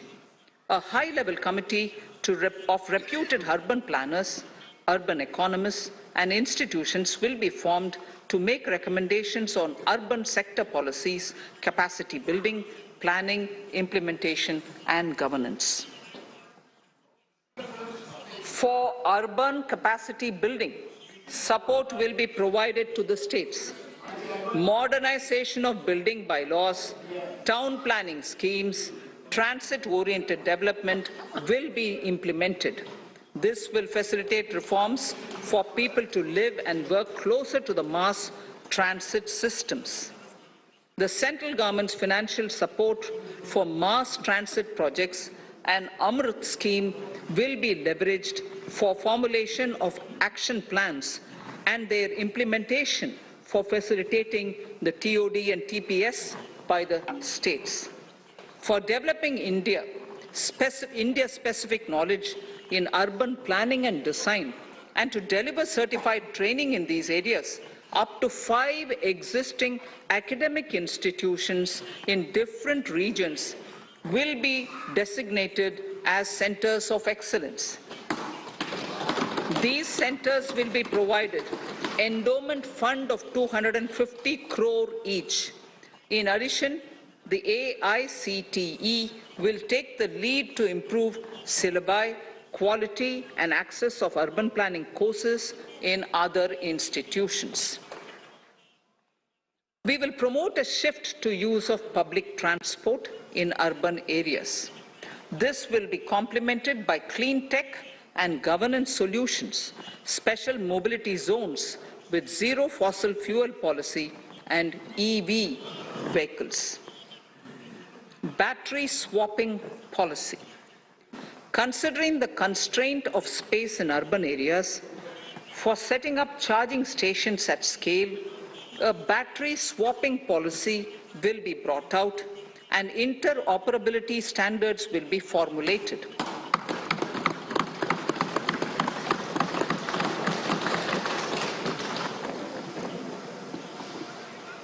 The private sector will be encouraged to develop sustainable and innovative business models for battery or energy as a service. This will improve efficiency in the EV ecosystem. Efficient use of land resources is a strong imperative. States will be encouraged to adopt unique land parcel identification number to facilitate IT-based management of records. The facility for transliteration of land records across any of the Schedule 8 languages will also be rolled out. The adoption of linkage with National Generic Document Registration System, NGDRS, with the One Nation, One Registration software will be promoted as an option for uniform process of registration and anywhere registration of deeds and documents.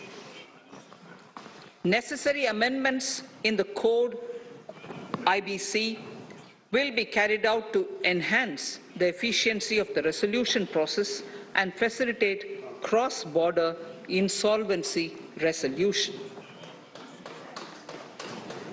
Accelerated corporate exit.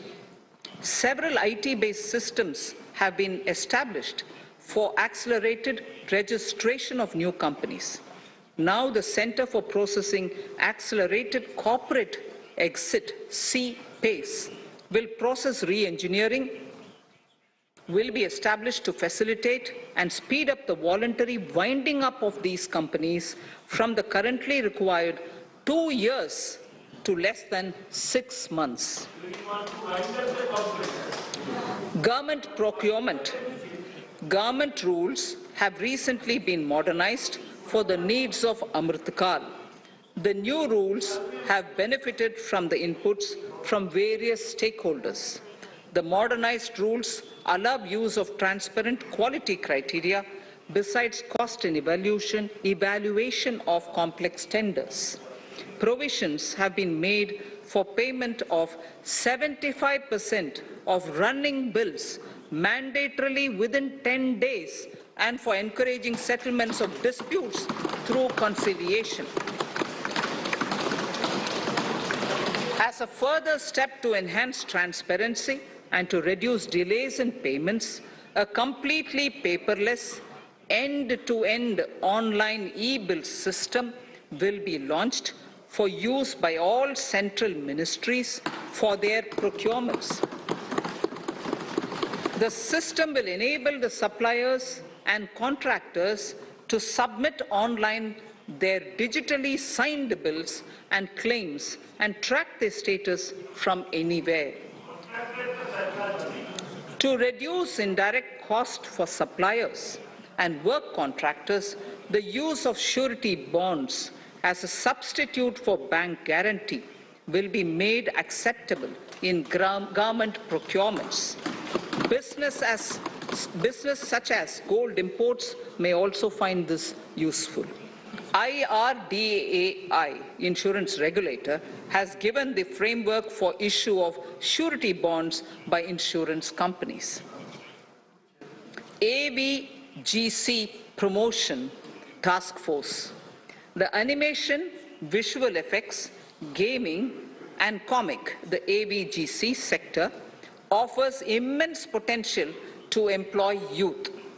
An AVGC Promotion Task Force with all stakeholders will be set up to recommend ways to realize this and build domestic capacity for serving our markets and the global demand.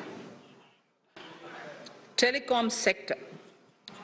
Telecommunications in general and 5G technology in particular can enable growth and offer job opportunities. Required spectrum auctions will be conducted in 2022 to facilitate rollout of 5G's mobile services within 2022-23 by private telecom providers. A scheme for design-led manufacturing will be launched to build a strong ecosystem for 5G as part of the production-linked incentive scheme. To enable affordable broadband and mobile service proliferation in rural and remote areas, 5% of annual collections under the Universal Service Obligation Fund will be allocated. This will provide and this will promote R&D and commercialization of technologies and solutions. Our vision is that all villages and their residents should have the same access to e-services, communication facilities, and digital resources as urban areas and their residents. The contracts for laying optical fiber in all villages, including remote areas, will be awarded under the BharatNet project through PPP in 22 and 23. Completion is expected in 2025. Measures will be taken to enable better and more efficient use of the optical fiber. Export promotion.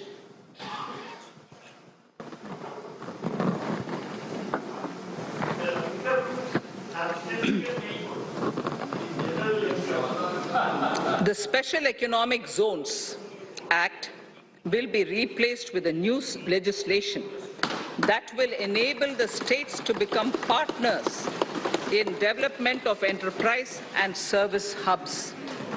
This will cover all large existing and new industrial enclaves to optimally utilize available infrastructure and enhance competitiveness of exports. Atmanirbharta in defense. Our government is committed to reducing imports and promoting Atmanirbharta in equipment for the armed forces. 68% of the capital procurement budget will be earmarked for domestic industry in 22-23, up from 58% in 21-22.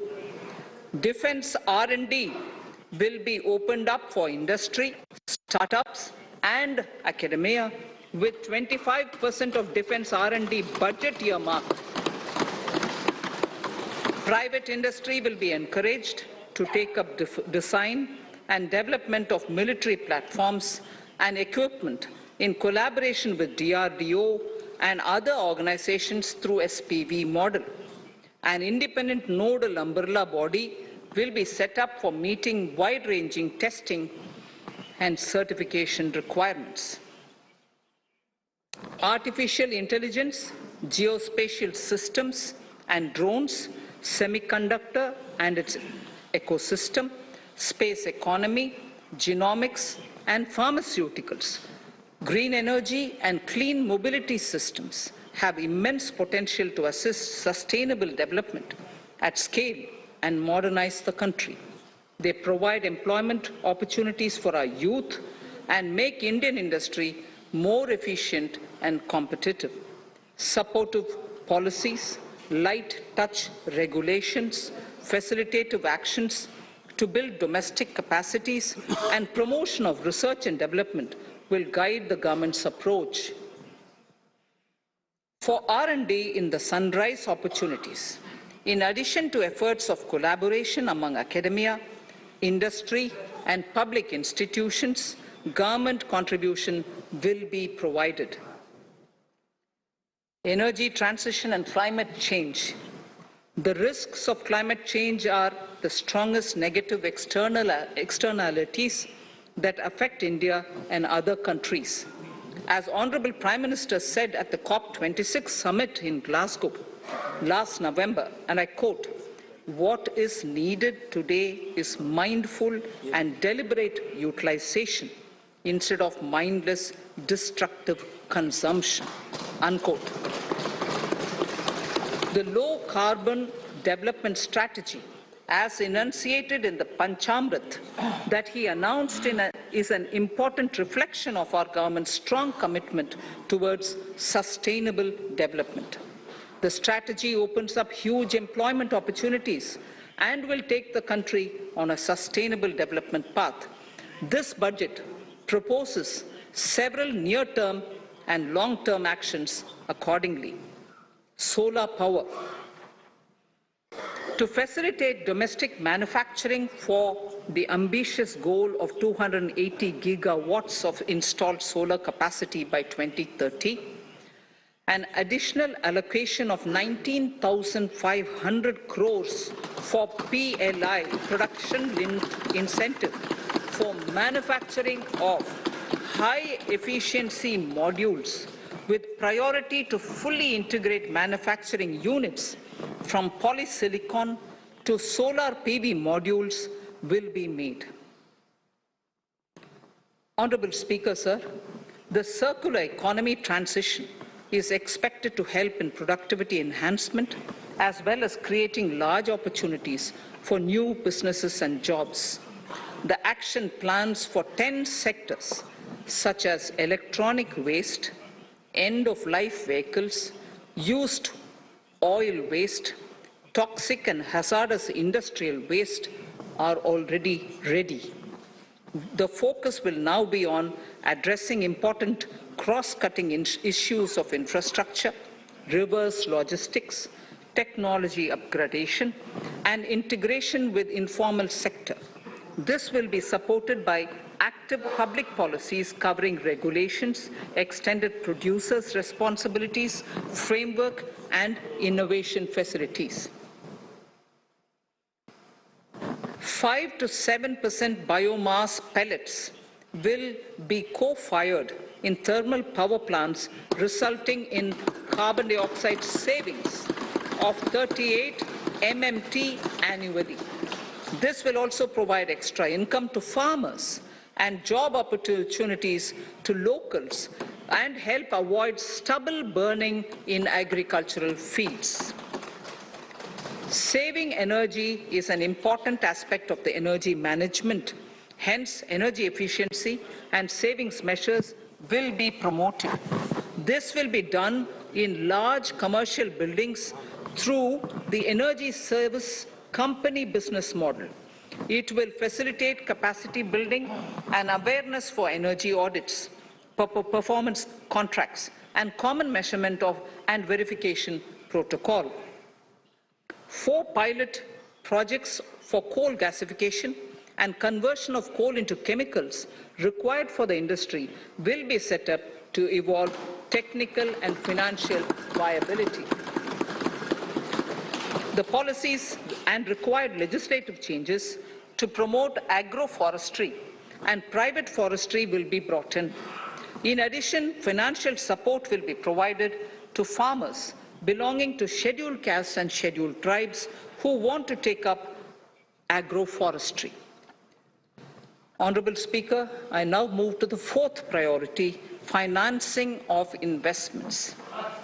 Capital investment holds the key to speedy and sustainable economic revival and consolidation through its multiplier effect.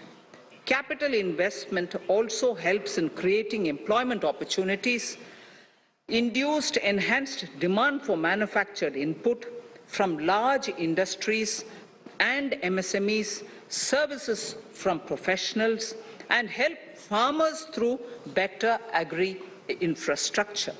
The economy has shown strong resilience to come out of the effects of the pandemic with high growth. However, we need to sustain that level to make up for the setback of 2020-2021.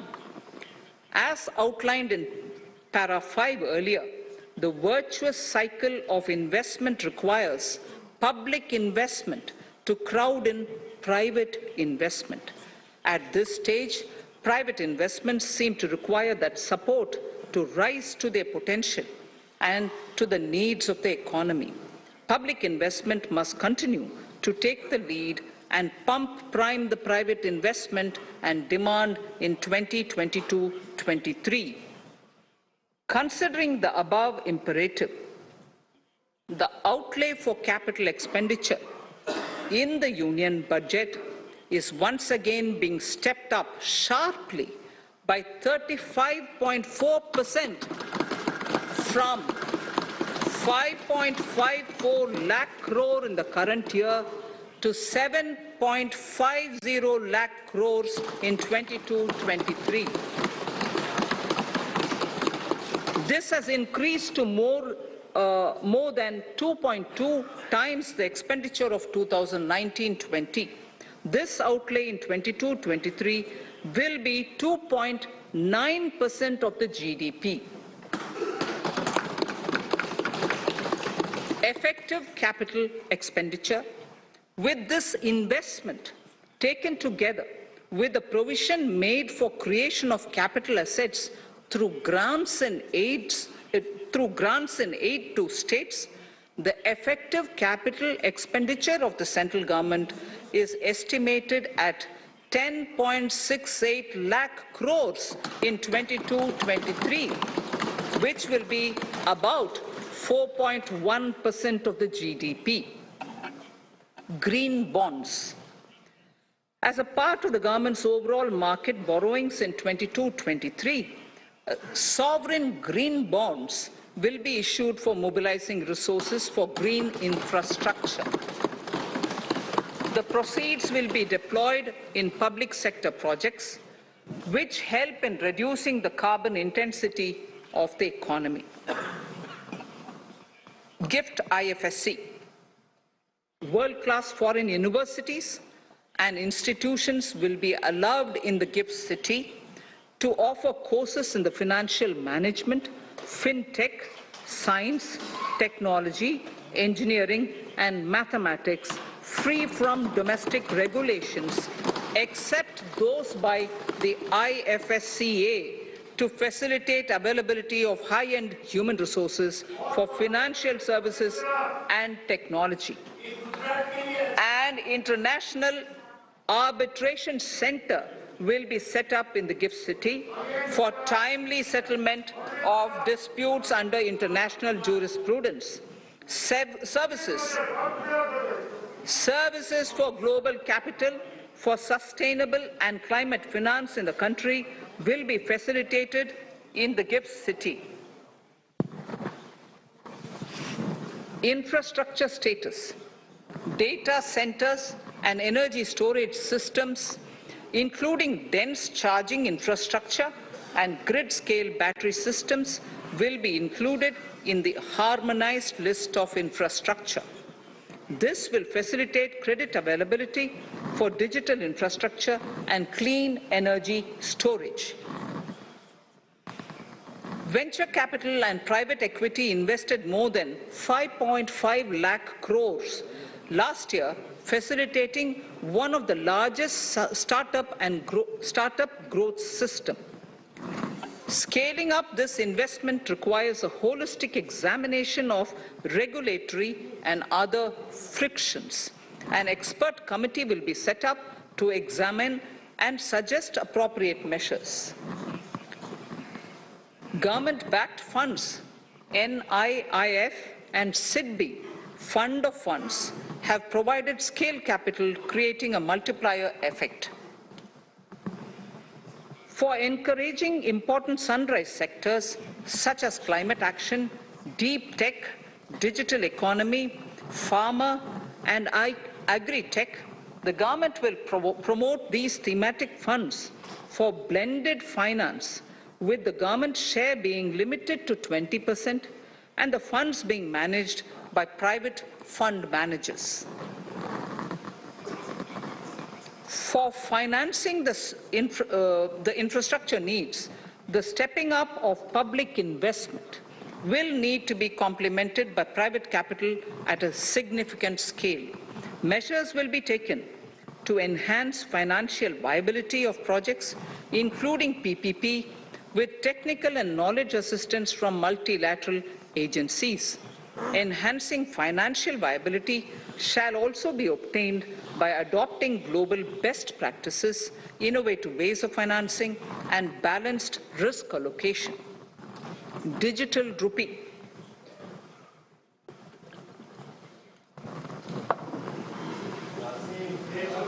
Introduction of a central bank digital currency will give a big boost to digital economy.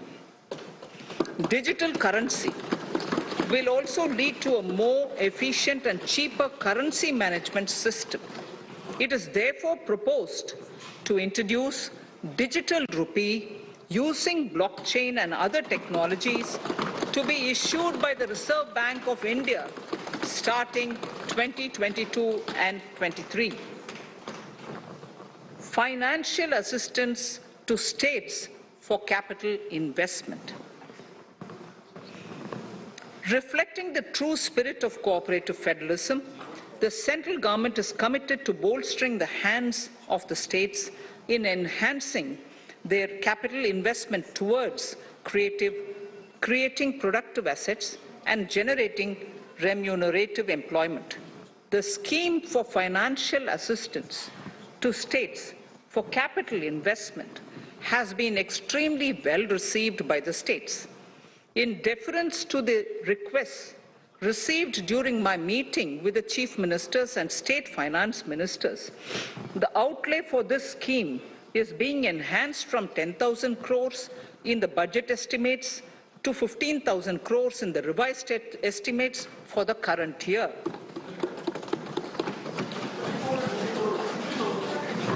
For 22-23,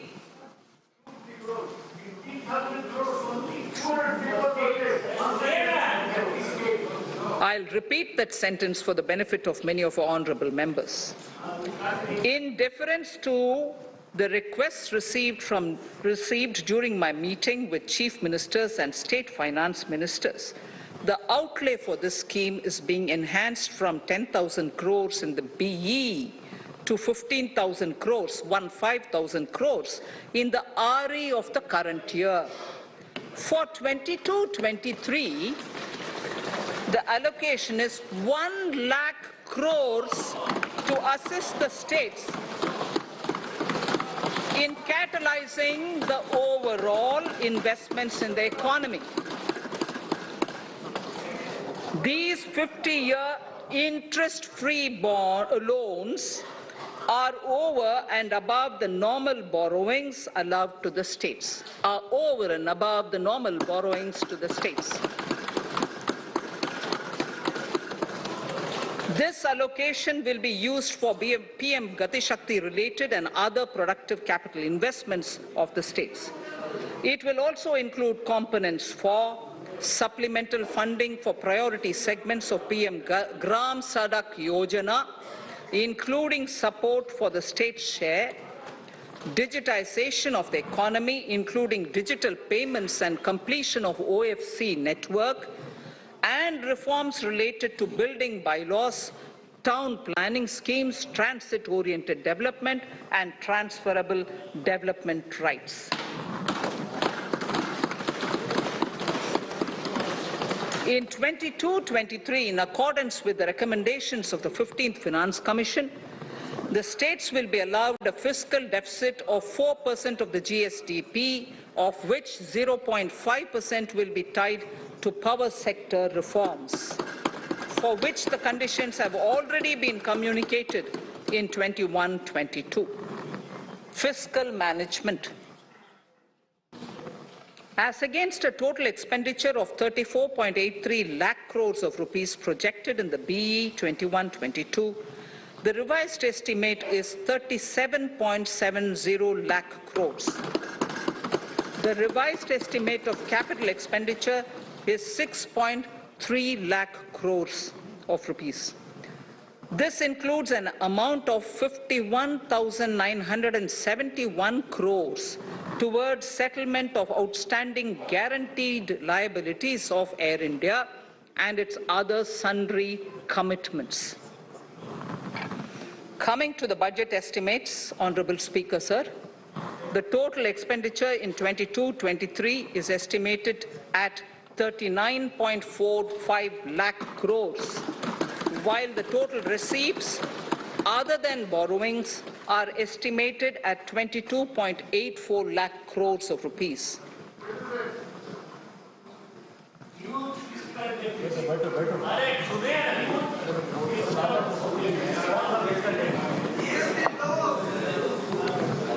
The revised fiscal deficit, Honorable Speaker, in the current year is estimated at 6.9% of the GDP, as against 6.8% projected in the budget estimates.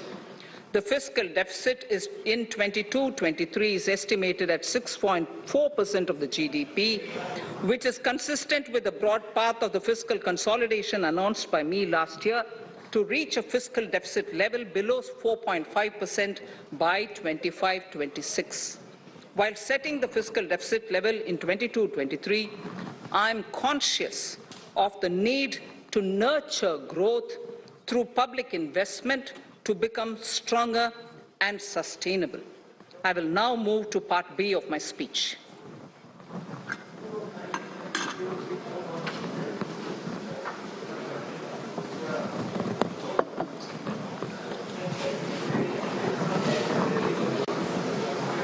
Direct tax.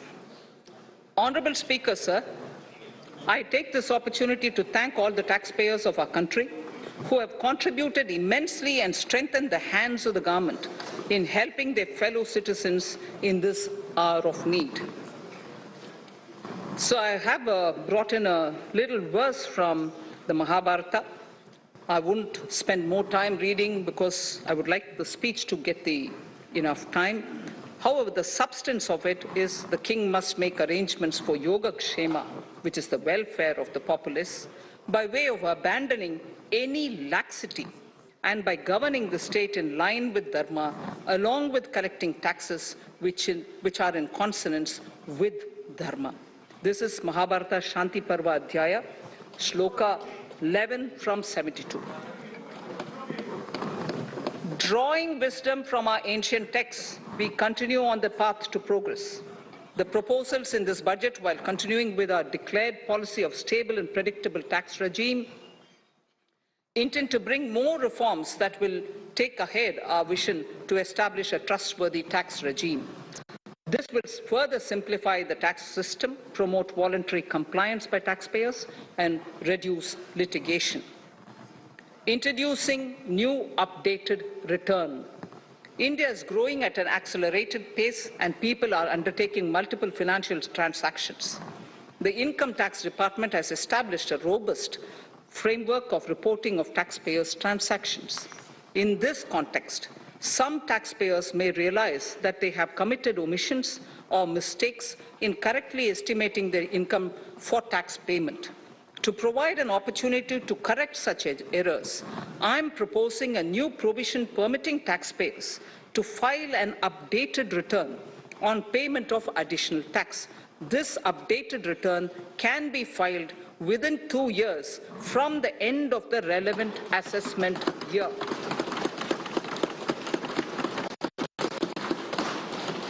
Honorable Speaker, sir, presently, if the department finds out that some income has been missed out by an assessee, it goes through a lengthy process of adjudication.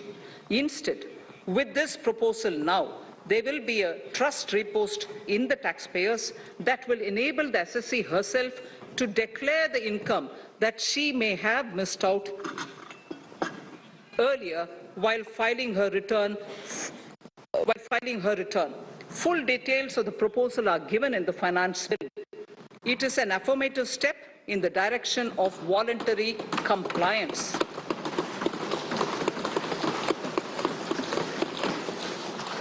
Reduced alternative minimum tax rate and surcharge for cooperatives. Currently, cooperative societies are required to pay alternate minimum tax at the rate of 18 and 1.5%. However, companies pay the same rate, the same, which is the alternate minimum tax, at the rate of 15%. To provide a level playing field between cooperative societies and companies, I propose to reduce this rate for the cooperative societies also to 15%. Honourable Speaker, sir, I also propose to reduce the surcharge on cooperative societies from the present 12% to 7% for those having total income of more than 1 crore and up to 10 crores.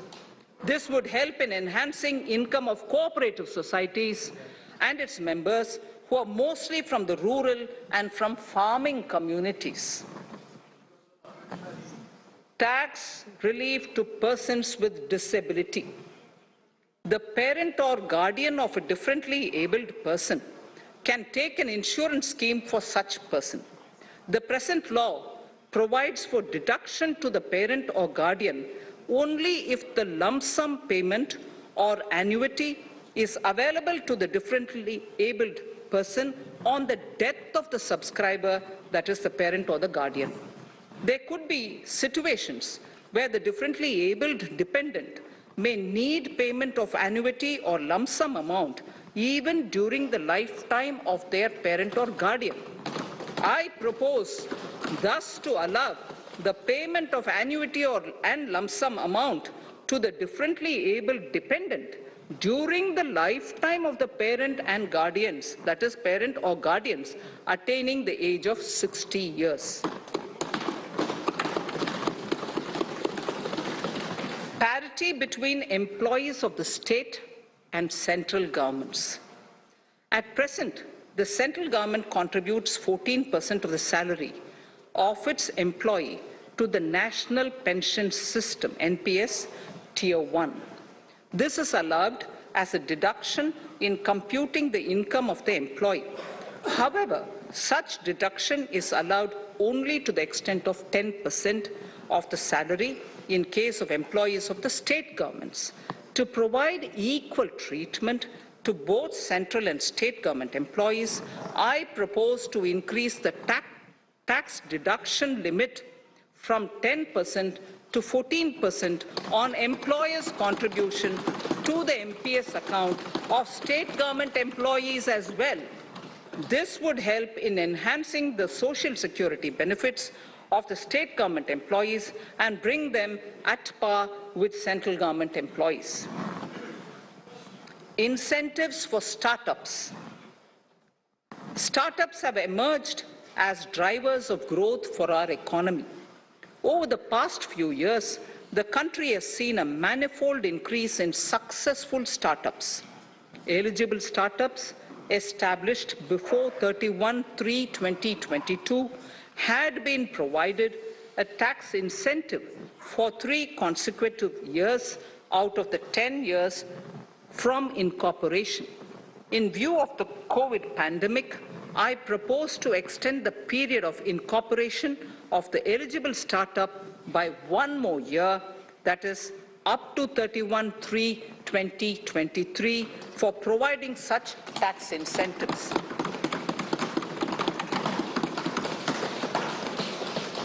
Incentives for newly incorporated manufacturing entities under concessional tax regime. In an effort to establish a global competitive business environment for certain domestic companies, a concessional tax regime of 15% was introduced by our government for newly incorporated domestic manufacturing companies.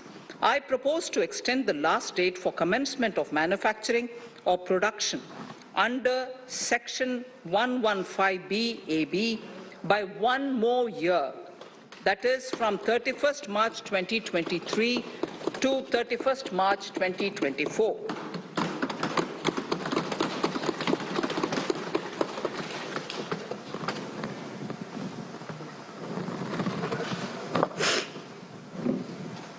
Scheme for taxation of virtual digital assets. There has been a phenomenal increase in transaction in virtual digital assets. The magnitude and frequency of these transactions have made it imperative to provide for a specific tax regime. Accordingly, for the taxation of virtual digital assets, I propose to provide that any income from transfer of any virtual digital asset shall be taxed at the rate of 30%, 30%. No deduction in respect of any expenditure or allowance shall be allowed while computing such income except cost of acquisition. Further, loss from transfer of virtual digital asset cannot be set off against any other income. Further, in order to capture the transaction details, I also propose to provide for TDS on payment made in relation to transfer of virtual digital asset at the rate of 1% of such consideration above a monetary threshold. Gift of virtual digital asset is also proposed to be taxed in the hands of the recipient.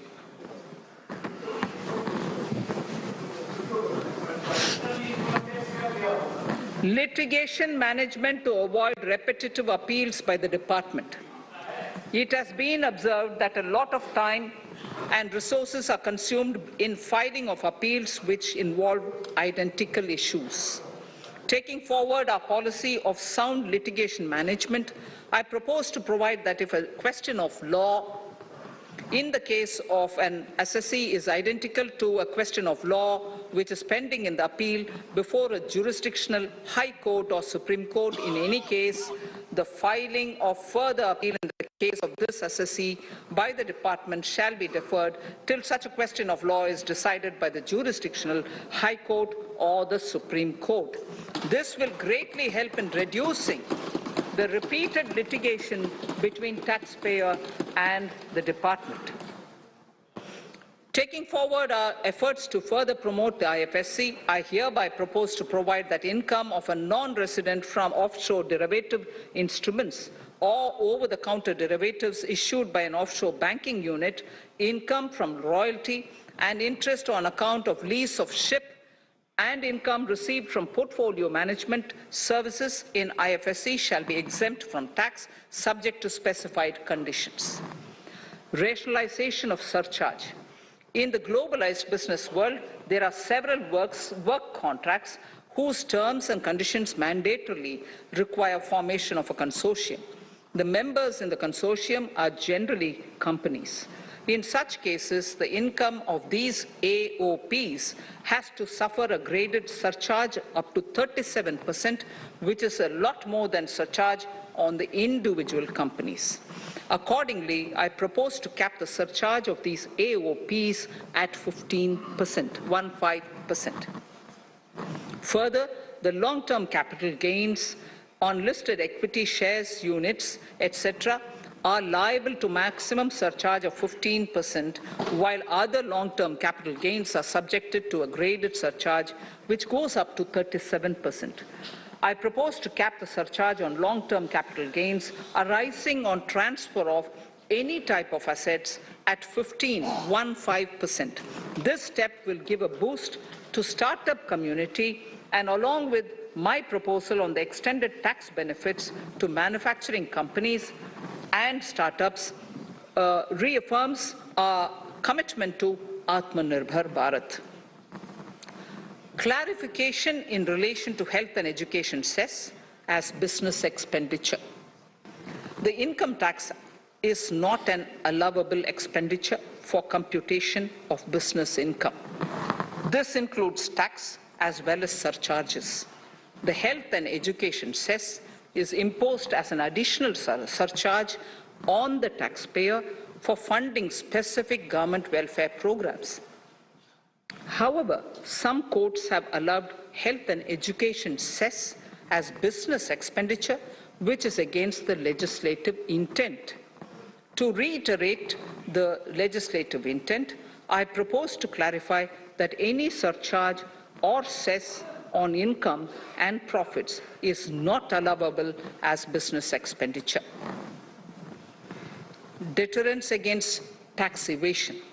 Honorable Speaker, sir, Presently, there is ambiguity regarding set-off of brought forward loss against undisclosed income detected in search operations.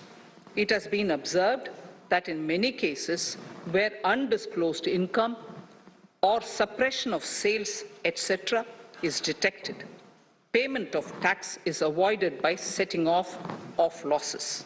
In order to bring certainty and to increase deterrence among tax evaders, I propose to provide that no set-off of any loss shall be allowed against undisclosed income detected during search and survey operations.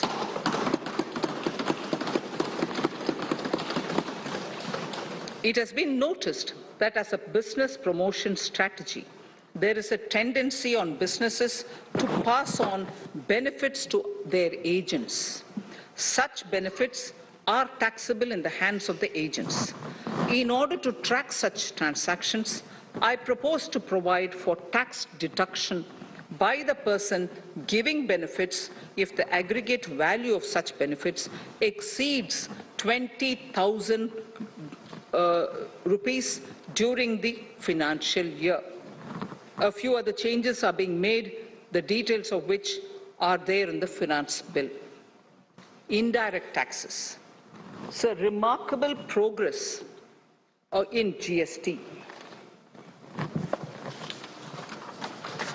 GST has been a landmark reform of independent India, showcasing the spirit of cooperative federalism. While aspirations were high, there were huge challenges too. These challenges were overcome deftly and painstakingly under the guidance and the oversight of the GST Council. We can now take pride in a fully IT-driven and progressive GST regime that has fulfilled the cherished dream of India as one market, one tax. There are still some challenges remaining, and we aspire to meet them in the coming year. The right balance between facilitation and enforcement has engendered significantly better compliance, and enforcement has engendered better compliance. GST revenues are buoyant despite the pandemic.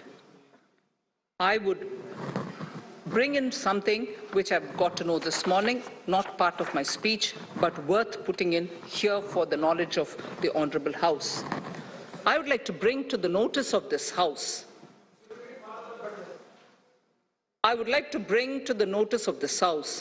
that the gross GST collections for the month of January 22 are rupees 1,40,986 crores,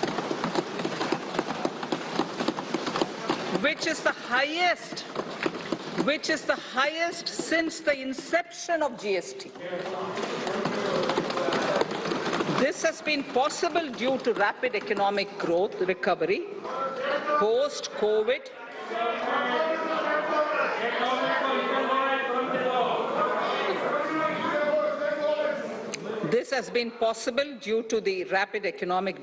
recovery post-COVID, as well as various policy and administration undertaken by central and state tax administrations. Taxpayers deserve applause for this growth. Not only did they adapt to the changes, but enthusiastically contributed to the cost of paying taxes.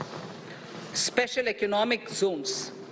In part A of my speech, I have referred to the proposed reforms in SEZs. Alongside, we will also undertake reforms in customs administration of SEZs, and it shall henceforth be fully IT-driven and function on the customs national portal with a focus on higher facilitation and with only risk-based checks. This will ease doing business by SEZ units considerably. This reform shall be implemented by 30th September 2022. Customs reforms and duty rate changes. Customs administration has reinvented itself over the years through liberalized procedures and infusion of technology. Faceless customs has been fully established.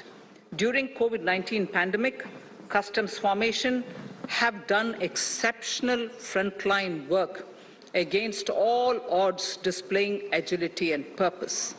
Customs reforms have played a very vital role in domestic capacity creation, providing level playing field to our MSMEs, easing the raw material supply side constraints, enhancing ease of doing business, and being an enabler to other policy initiatives such as PLI and phased manufacturing plans. My proposal on customs side are aligned to these objectives. Project imports and capital goods. National Capital Goods Policy 2016 aims at doubling the production of capital goods by 2025.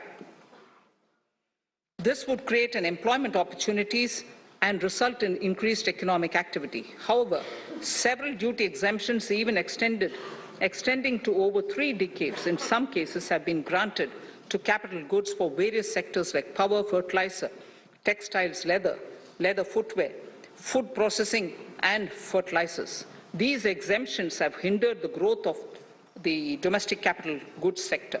Similarly, project import duty concessions have also deprived the local producers of a level playing field in areas like coal mining projects, power generation, transmission or distribution projects, railway and metro projects. Our experience suggests that reasonable tariffs are conducive to the growth of domestic industry and make in India without significantly impacting the cost of essential imports. Accordingly, Honourable Speaker, Sir, it is proposed to phase out the concessional rates in capital goods and project imports gradually and apply a moderate tariff of 7.5%. Certain exemptions for advanced machineries that are not manufactured within the country shall continue. A few exemptions are being introduced on inputs like specialized castings, ball screw, and linear motion guide to encourage domestic manufacturing of capital goods. In the last 2 budgets, we have rationalized several customs exemptions. We have once again carried out an extensive consultation, including by crowdsourcing. As a result of these consultations, more than 350 exemption entries are proposed to be gradually phased out. These include exemptions on certain agricultural produce,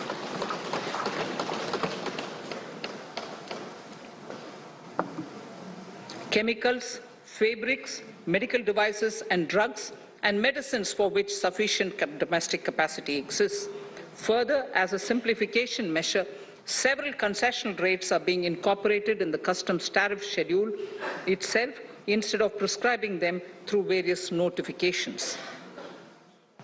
This comprehensive review will simplify the customs rate and tariff structure, particularly for sectors like chemicals, textiles, and metals, and minimize disputes. Removal of exemption on items which are or can be manufactured in India and providing concessional duties on raw material that go into manufacturing of intermediate products will go many a step forward in achieving our objective of Make in India and Atmanirbhar Bharat. I shall now take up specific sector-specific proposals. Electronics. Electronic manufacturing has been growing rapidly. Customs duty rates are being calibrated to provide a graded rate structure to facilitate domestic manufacturing of wearable devices, hearable devices, and electronic smart meters. Duty concessions are being given to parts of transformer of mobile phone chargers and camera lens of mobile camera module and certain other such items. This will enable domestic manufacturing of high-growth electronic items. Gems and jewelry. To give a boost to the gems and jewelry sector, customs duty on cut and polished diamonds and gemstones is being reduced to 5%. Simply sawn diamond would attract nil customs duty. To facilitate export of jewelry through e-commerce, a simplified regulatory framework shall be implemented by June this year. To disincentivize import of undervalued imitation jewelry, the customs duty on imitation jewelry is being prescribed in a manner that a duty of at least 400 rupees per kg is paid on its import. Chemicals. Customs duty on certain critical chemicals, namely methanol, acetic acid, and heavy feedstocks for petroleum refining are being reduced, while duty is being raised on sodium cyanide, for which adequate capacity in the domestic arena exists. These changes will help in enhancing domestic value addition. MSMEs. Duty on umbrellas is being raised to 20%. Exemption to parts of umbrellas is being withdrawn. Exemption is also being rationalized on implements and tools for agricultural sector which are manufactured in India. Customs duty exemption given to steel scrap last year is being extended for another year to provide relief to MSME secondary steel producers. Certain anti-dumping and CVD on stainless steel and coated steel flat products, bars of alloy steel and high-speed steel are being revoked in larger public interest considering prevailing high prices of metals. To incentivize exports, exemptions are being provided on items such as embellishment, trimmings, fasteners, buttons, zipper, lining material, specified leather, furniture fittings, and packaging boxes that may be needed by bona fide exporters of handicrafts, textiles, leather garments, leather footwear, and other goods. Honorable Speaker, sir, duty is being reduced on certain inputs required for shrimp aquaculture so as to promote its exports. Tariff measure to encourage blending of fuel. Blending of fuel is a priority for this government. To encourage the efforts for blending of fuel, unblended fuel shall attract an additional differential excise duty of rupees 2 per litre from first day of October 22. A few other changes are being made in duty rates, customs, tariff and customs law, the details of which are there in the finance bill. Mr. Speaker, sir, with these words, I commend the budget to this august House. Thank you. Item number 2, Srimati Nirmala Sitharaman ji.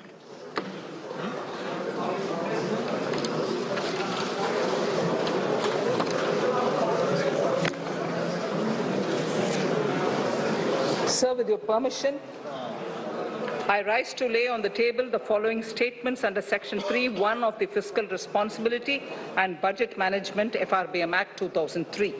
Medium-term fiscal policy cum fiscal policy strategy statement and macroeconomic framework statement. Item number 3, Vitt Videk 2020, Nirmala Sitharaman ji.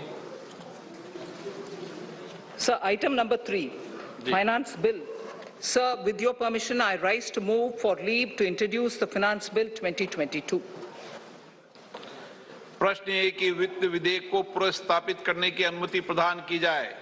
जो सदस्य इसके पक्ष में हाँ गए, जो सदस्य विरोध में ना गए, मेरे विचार में निर्णय हाँ वालों के पक्ष में, हाँ वालों के पक्ष में माननीय मंत्री जी वित्त विधेयक को पुनर्स्थापित करें।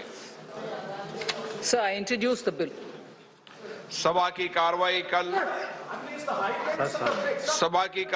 कल बुधवार दिनांक 2 फरवरी 2022 को 4:30 बजे तक के लिए स्थगित की जाती है।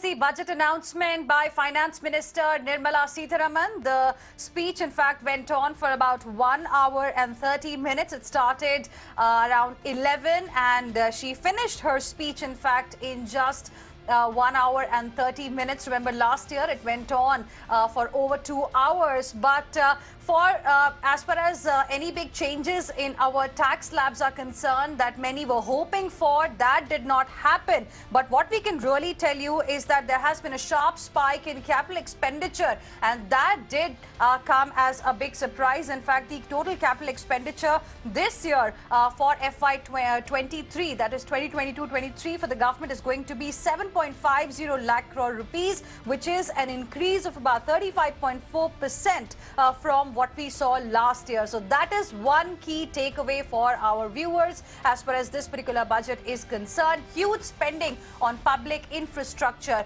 The finance minister also mentioned that the GST collection have been quite robust despite the pandemic, and in January, in fact, this year, the GST revenue has been the highest since the inception of GST, the goods and services tax. Apart from this, another key announcement was for people in the country, and that was about a digital rupee that India is going to finally get, in fact, in 2022-23. That is going to be RBI-backed digital rupee using blockchain technology. So that was another much-awaited announcement that was made by the finance minister. We'll tell you more highlights of this budget in just a bit, but before that, listen in to the finance minister. The initiatives of the last year's budget have seen significant progress and have been provided with adequate allocations in this budget as well. The strengthening of health infrastructure, speedy implementation of the vaccination program, and the nationwide resilient response to the current wave of the pandemic are evident for all.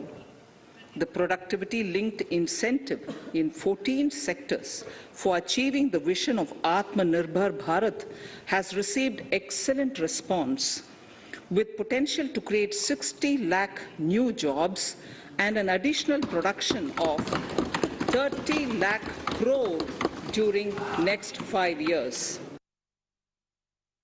The pandemic has accentuated mental health problems in people of all ages. To better the access to quality mental health counseling and care services, a national tele-mental health program will be launched. This will include a network of 23 tele-mental health centers of excellence, with NIMHANS being the nodal center, and International Institute of Information Technology, Bangalore, IIIT Bangalore, providing technology support. The procurement of wheat in Rabi 21-22 and the estimated procurement of paddy in Kharif 21-22 will cover 1,208 lakh metric tons of wheat and paddy from 163 lakh farmers, and 2.37 lakh crores will be the direct payment of MSP value to their accounts. We need to facilitate Tier 2 and Tier 3 cities to take on the mantle in the future. This would require us to reimagine our cities into centers of sustainable living with opportunities for all, including women and our youth. For this to happen, urban planning cannot continue with a business-as-usual approach. We plan to steer a paradigm change. A high-level committee of reputed urban planners, urban economists, and institutions will be formed to make recommendations on urban sector policies, capacity building, planning, implementation, and governance. A scheme for design-led manufacturing will be launched to build a strong ecosystem for 5G as part of the production-linked incentive scheme. To enable affordable broadband and mobile service proliferation in rural and remote areas, 5% of annual collections under the Universal Service Obligation Fund will be allocated. This will provide and this will promote R&D and commercialization of technologies and solutions. Introduction of a central bank digital currency will give a big boost to digital economy. Digital currency will also lead to a more efficient and cheaper currency management system. It is therefore proposed to introduce digital rupee using blockchain and other technologies to be issued by the Reserve Bank of India starting 2022 and 23.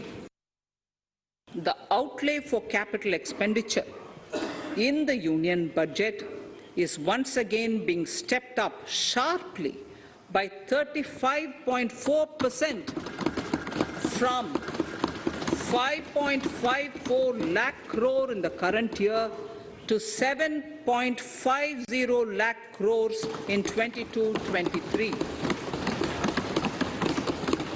This has increased to more than 2.2 times the expenditure of 2019-20.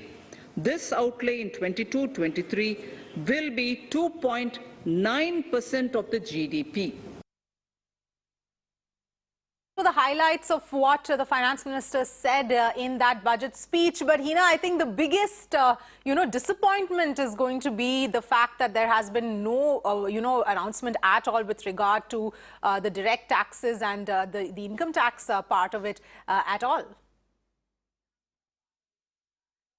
Well, that's right. Last year only we saw some changes coming as far as our tax slabs are concerned.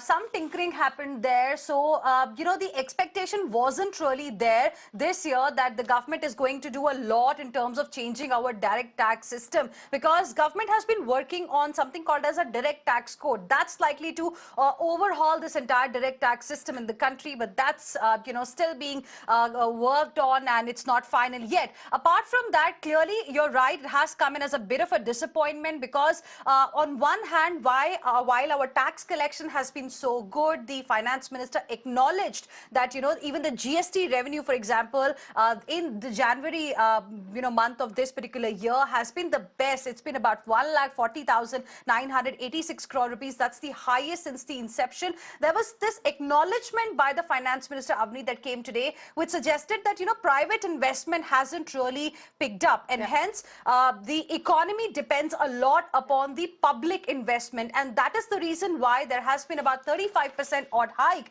in our capital expenditure from the government side. So from about 5.54 lakh crore rupees, that was the capital expenditure amount that we heard last year during the budget last year, it has gone up to about 7.50 lakh crore rupees. So the focus clearly is on public infrastructure, and enabling environment is what the government is trying to give for the private sector. There was a lot of focus on the startups as well, so that these become the engines of growth, because the government in a way acknowledges that they have been badly impacted due to pandemic. The demand has taken a hit. But I also want to quickly highlight one more thing that caught my attention in the budget this time, was the focus on hospitality sector. Even though it was via this emergency credit line guarantee scheme, the focus specifically came on the hospitality sector. That was the worst casualty, I can say, of this particular pandemic. So those were, some of the key announcements, Avni, that came.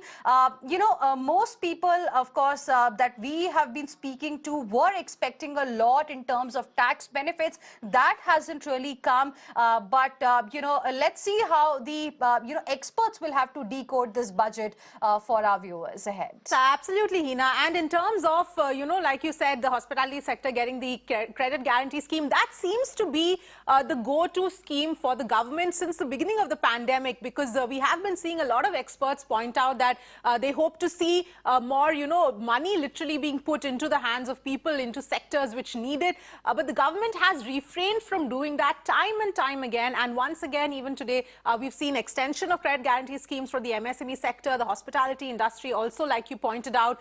So that's an important aspect also here to note. But the other part, Hina, obviously, which is going to be pretty interesting in terms of reactions and what comes in is going to be the tax, the crypto tax, tax on digital assets that the finance minister announced. So 30% tax coming in there as far as any kind of gains from transfers of digital currency. Even if you're gifted, any kind of digital assets, that will also be taxed, and it cannot, any kind of loss cannot be set off as well. So Hina, that's also the other interesting announcement that has come in.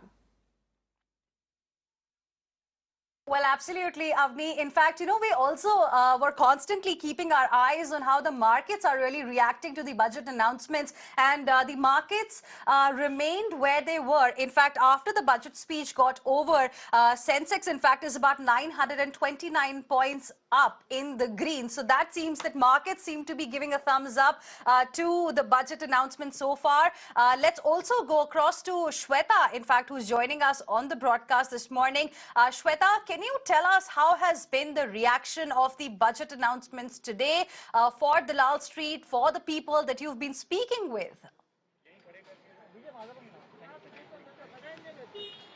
Well, absolutely. Talking about the post-budget and the behavior of Sensex, of course, we do find out that, yes, it is a sign of optimism when we speak about the Sensex. But at the same time, it is important to understand, to hear from market experts that what are their thoughts on the market, especially when it is post-budget. So we are joined by Mr. Pankaj Jaiswal and Mr. Siddharth. We find out that although, the market is showing up some really nice relief, but how about the entire thing if we just speak about the entire market which has taken place today? In economic perspective, it is good because government has announced many things, has extended capex expenditure by 35%, and the fiscal deficit they have estimated it 6.4% against 39.45 lakh crore. So because of this expenditure, market will boom, but I think the booming is till now. There is no any tax incentive to individual taxpayer, no any exemption, no any tax slab change, no any standard deduction benefit. So we have to wait for some time because the reaction of the people will come in 20 to 25 minutes. Otherwise, if you exclude this personal income tax rate, other things are very good. There is one more new things in the budget. There is a taxation on this crypto assets. Yes. And NFT transaction. Earlier there may be a simple tax rate. It may fall under any normal tax rate. If you are in 30%, you have to pay 30%. You are in 20%, you have to pay 20%. Now government has said no, only have to pay 30%. It will be isolated income taxation on this crypto asset transaction, and there will be no any set off against this. And there is a 1% TDS mechanism also. It means they will regulate, they will cap, they will map entire your crypto asset transaction. They have referred virtual assets, not a crypto word. It means it may tax the NFT also, non-fungible token transactions also. Right. So it is a new things in the budget. Other things in the LTCG, they have said that the surcharge will be 15%. And in case of the new manufacturing company, they have said the commencement certificate period they have extended. In tax side, I'll say there is no any major incentive to the taxpayer. Either you say the corporates, either you say the personal taxpayer. But in economic part, you say there is a more good budget.